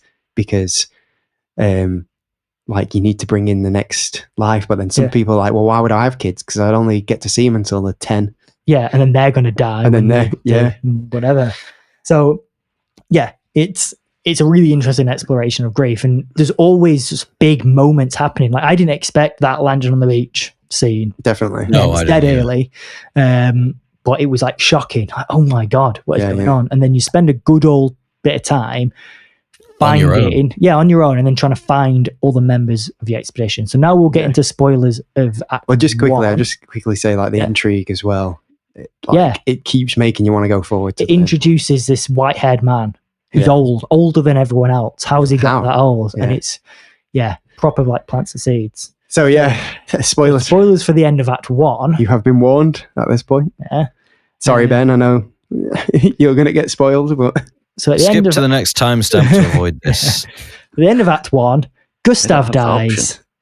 Yeah, Gustav is killed. The main character. That was actually more shocking than the beach scene to me. Yeah, same. I was like, this is Charlie Cox. They've literally killed Charlie Cox. So I said to Brad, I think we were at the gym the day before, Gustav's my favourite. He's got lightning powers, he's big hand. And you obviously didn't give me any details. You were just like, bright red in the face, was he going? He's really good. He's really good. Next day I played the end of Act 1. I went, he's not dead, is he? He's not actually dead, but no. It does it really well because you beat a boss, and then all your party members go into like a boat to sail away, and then you and Mael, Gustav and Mael just have like a little moment together. It's a little moment. It's lovely. White-haired man comes, shoots you, basically shoots you, just massive damage to Gustav, and then the end is you have to fight this white-haired man as Gustav, who's injured. You can't really do anything. Not true. I healed myself back to full health. So did I. But you can't like do any damage to him. And it's just like one of those moments. Yeah. You can't do anything. You're just stuck. And then eventually, obviously, you'll die. I would have liked if there was an option. They'd like to see if you had the initiative to heal yourself back to full health, it didn't keep him in death. Like story-wise, if it carried on where you still got the other party member, but you still had Gustav. Like a hidden thing. It would have been interesting having the healing powers because you don't have to have those. No, true. I did that though. I feel like most people probably did, but it was. I think that'd be cool, but I don't know how they would do it. Knowing the rest of the game, I'm like, well, maybe you can go back. Uses character after that. It uses it for story moments. Go back home, but it needs to happen because of a lot that happens obviously later on, which we won't spoil. But it's like Cloud. It'd be like if Cloud died at the start. Or end of Act 1 in Final Fantasy. It actually was this point that made me not want to carry on playing the game. Yeah. Because I liked that, when you go into your encampment, you go and you write to the people back home in your journal. You can still do that. No, it disappears once it's gone. No, you can still do it. Yeah, Mael does it. Mael does it instead. Because the last time I did an encampment, I was the other character, and that option wasn't there. So I thought, I've just been doing all that for nothing. No, you do. Yeah, so you unlock... After that, you unlock Verso, and he is very similar to Gustav, but not the same. Yeah, so a lot of people... You do transfer all your stuff to him. Yeah, and I've heard a lot of people who are like, I just couldn't get on with Verso because he wasn't Gustav. So I get it. I am like that. I preferred Gustav's power. So did I, but then after a while, you get used to it. I think that's it. And it hits you with a loss, because while I kept playing it, I was like, you're not Gustav. Yeah. And I think that is the point. I tell you what also works really well is Gustav has loads of locked abilities. Yeah. And you're like, something in that story is going to happen where I unlock all these abilities. Nope. Yeah. They're locked because you never will. It's very like... It's such a surprise, yeah. If you didn't know it was going to happen, it just takes you... I was genuinely like mouth agape, shocked. Yeah. Like, yeah. Really sad. But it just... emphasizes the story as being dramatic and depressing, but unexpected. Impactful. Yeah, and very impactful. But the story is impactful through gameplay as well, like by making your players Verso. Yes. Yeah. Really, really well done. And obviously, more stuff happens later, which is equally as impactful in different ways. Yeah. But really, really interesting, big twists and stuff. So yeah. Loved the story. Same. Well, I'm loving it. I'm near the end. You've not finished it. Yeah, no, I have. Act 2, it sticks the landing. Just want to say, it does stick the landing. Yeah. I think I will keep it installed for when I have more time. Yeah. But I won't pressure myself. Act 2 is quite long, so you've not met the Axons yet, have you? By the sounds of it, no. So you are quite a way off. I mean, Act 1's relatively long itself as well, but I think Act 2 is just a little bit longer. I've heard Act 3's could be long, but you get Act 3 has an interesting structure where basically you go into Act 3 and it goes to free roam, doesn't it? Basically, yeah, it's like, here's the end, go to that if you want to do that. Final boss, dungeon, whatever. You can go and do that, or you can explore and do side stuff. A lot of the side stuff is too high level, but there is a bunch of like character development. So I don't think we mentioned back at camp, you can talk to characters and you can increase your relationship level with the characters. That only once you've got Verso. Yes, but that increases things like you can unlock the gradient attacks that way, but then also you get a side quest for each character. Yeah. That's just go and do something. I'm assuming this is Act 3. It was that mechanic specifically that made me put it down. It was like, now they're introducing Persona into the mix. It's not too much. Relationship levels all you literally have to do is talk to them. Yeah. And the conversations are really interesting. Yeah, they are actually really nice. Some of the stuff you learn about Skiel is really heartbreaking. But it's just nice to have those. More depression. So it's not you have I like depressing games. It's what, sorry, Joe? It's not you've got to do that every time you go to camp to keep the relationship level up. No, you do. Just do it once. No, you have to do it. I think each character has like 7 levels, so you have to talk to them 7 times. Yeah, but it's you do a level every. Yeah, I'm with you, Joe. Every time you talk to them, it gets it up 1 level. So it's 7 conversations you have to have. Yeah. But depending on your part of the story, you can't get them to level 7 straight away. So you'll be able to get them so far, and then you have to go back. Yeah. But I suspect if you get all the way to, say, Act 3 without doing it, you can do it all at once, I imagine. Oh, and then just go back and do the side quests. So some of them are just dead easy side quests. Some of them are dungeons that you'll have to do. So what I did, I got to Act 3. I did the dungeons for the side for the characters, side quests. Then I did the main boss, and that was too easy by that point. But that's how I tackled Act 3, whereas a lot of other people say maybe do the final boss and then do all the side quests because that keeps the difficulty a bit better. Or I kind of get it. Even at the same time, powerful side stuff as well. In my head, I'm like, I want the story to be that I did do these side quests before the end. But you won't be able, if you beat the optional last boss, you will one-shot the final boss. Easy. Right, okay. Yeah, but I mean, like, more the character stuff. Yeah, I would still recommend doing the character stuff, but I did a couple of the extra dungeons as well that weren't character side stuff, but I knew I could do. Well, we're getting on. We are getting on. In time. We should probably do our final thoughts. Yeah. So, start with Joe. I like it. It's not my favorite game. It's not. It's not going to be my game of the year. I'm going to put that out because I don't think these kind of games are for me. They're too investment heavy. I'm a bit more of a casual gamer than I used to be.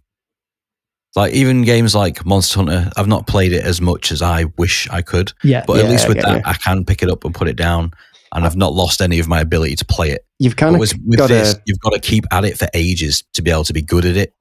I think you've got to these days, being older and having to pick your games, you've got to pick which games you want to invest in. Yeah, and which type of games. Yeah, so like this for me is one to do, whereas Monster Hunter wouldn't be. But then for you, it's the other way around. Yeah. And the fact that this is a fully complete game as it is now, I do really enjoy that. Yeah. And they're not like drip feeding things like a live service game is.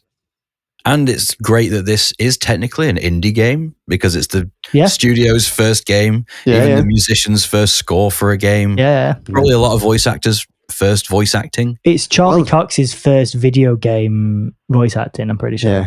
And to be this accomplished on your first ever game, it's got some high footprints to fill for the next one. I think he's got some high of the budget on voice acting. Yeah, he's got some really acclaimed people. They're not like I wouldn't say they're new at all. I mean, it's what is it? Ben Starr, Andy Serkis, Charlie Cox. Yeah, can't remember her name from who plays Shadowheart. Yeah. I recognise all the names from other games, basically. Yeah. So they're very, very accomplished voice actors. Yeah. But how did they do it with this budget? I don't know, because the scope of the game is not They've small. done it without massive company help. Yep. Yeah. They did have a few contractors, I believe, helping them. Still though. Yeah. Still mental for a first game. Yeah. So would you recommend it? Oh yeah, I'd recommend it. I mean, the recommendations are all over the world at the minute. Everyone's saying, like, you got to play this game. This is the best RPG since Sliced Bread RPG, you know? Yeah. Back before then, it was just whole loaf Since RPG. I Am Bread. Yeah, I Am Bread. Oh, what a game. But yeah, I'd recommend give it a go. Don't be too disheartened if you do end up giving it up, because it is a very heavy game. There's a lot in it.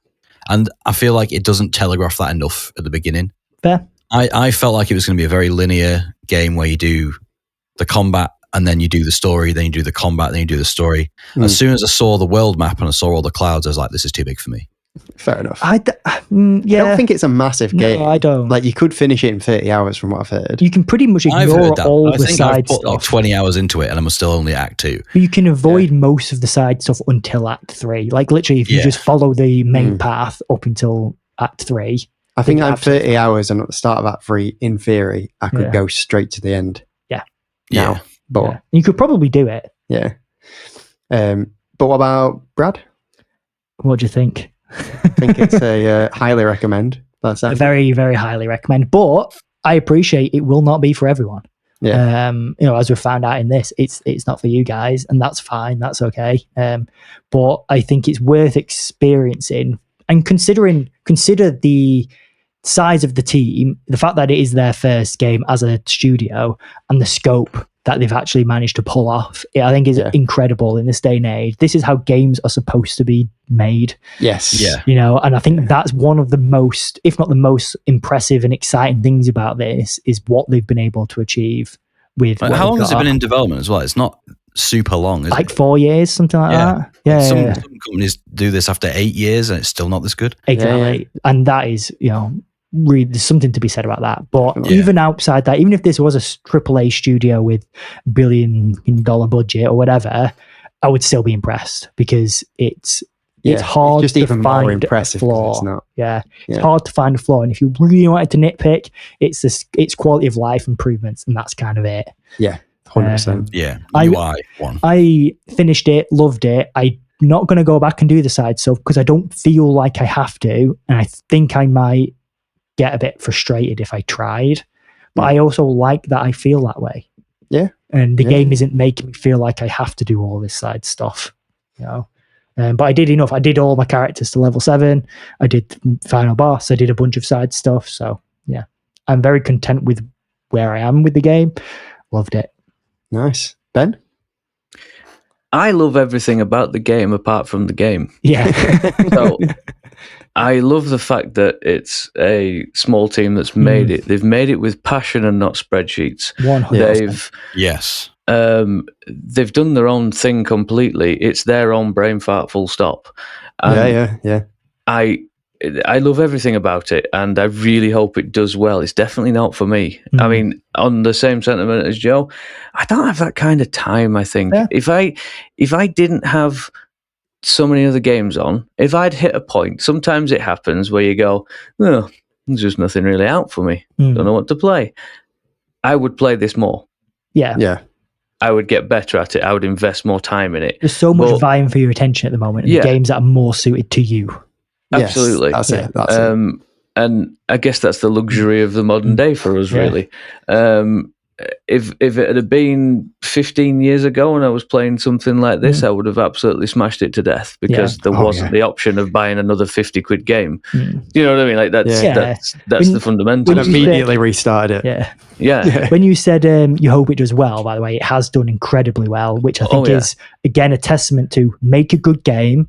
Yes. Price it reasonably. This is not a full price game. No. It's £50, is it? Yes. I got it for £40. Yeah, brand new. Yeah. So it's not a full price game, which is absolutely ludicrous. You could have charged for this. It sold out a lot. And it sold out. Yeah. Like, I went to buy it on PS5. Couldn't get it on Amazon for a month. And this is a game that's on Game Pass, and it's still selling out on other platforms. All you have to do is make a good game. It's quite simple, quite straightforward. I would recommend anybody have a go, because until you've tried it, you don't know if it's for you. And it's pretty enough. It sounds well, just to enjoy that first act, just to see the depression that's involved, just to see, you know what I'm getting at? Like, have a look at it. If you've got Game Pass, do it anyway, because it's worth it. Either the mystery will keep you going, or Yeah. It just makes you feel better about your own life. Yeah. I think the funny moments as well, kind of like they're needed in here as well. Yes. I didn't think they would be, but they work really well. You need to raise the tone a little bit. Yeah. But I can't necessarily recommend it for somebody like me. Fair. That's fair enough. Yeah. Because I have way too many trucks of sand to dump. Sandfall. Factories. Yeah. Well, we all know that, like Brad here, I'm highly recommending this. I think it's Game of the Year as well. It'll be interesting to see whether this or Tunic makes your top. I am very interested in that. I haven't decided yet. Yeah. How much merch of this are you going to buy? That's it. I mean, I haven't finished the game fully yet, but it's already like up there. I think it just, other than those parkour levels, it hit everything. Yeah. 100%. Like every other aspect is like 10 out of 10. I expect to see a fully tailored expedition uniform in your office. Next time. I'll get the band at least. There you go. Yeah. Or a flag. Yeah. Why not? Well, I actually worked out, and I sent Brad this message the other day. I am the prime age. Me and you, Joe. Oh, we are prime age to go on this expedition this year. Yeah. Dude, I died 10 years ago. I'm getting shot on the beach, that's for sure. I ain't running. But yeah, I like turn-based games, but this like takes it up to a whole new level. This is the best turn-based combat I've ever played. Yeah, because it brings in that action, like combat as well. Like it almost doesn't feel turn-based in a way. And the combos was better. The combos you can set up, and I'm grinning all the time while playing. I know it's a depressing game, but I'm just like doing little like. Yeah, every time I'm like hitting counter attacks, and it just makes me like the combat wise. It just I'm fighting everything. I'm fighting everything and loving it every step of the way. Tell you what, if a studio and I love the story as well. If a studio this size can pull off a game like this, what is Game Freak doing? What is everybody else doing? But this is what we want from a Pokemon game. I know. Give me parries in Pokemon. Well, yeah, yes. Kill Pikachu at the start. God damn it. Tournament. DX or whatever it's called.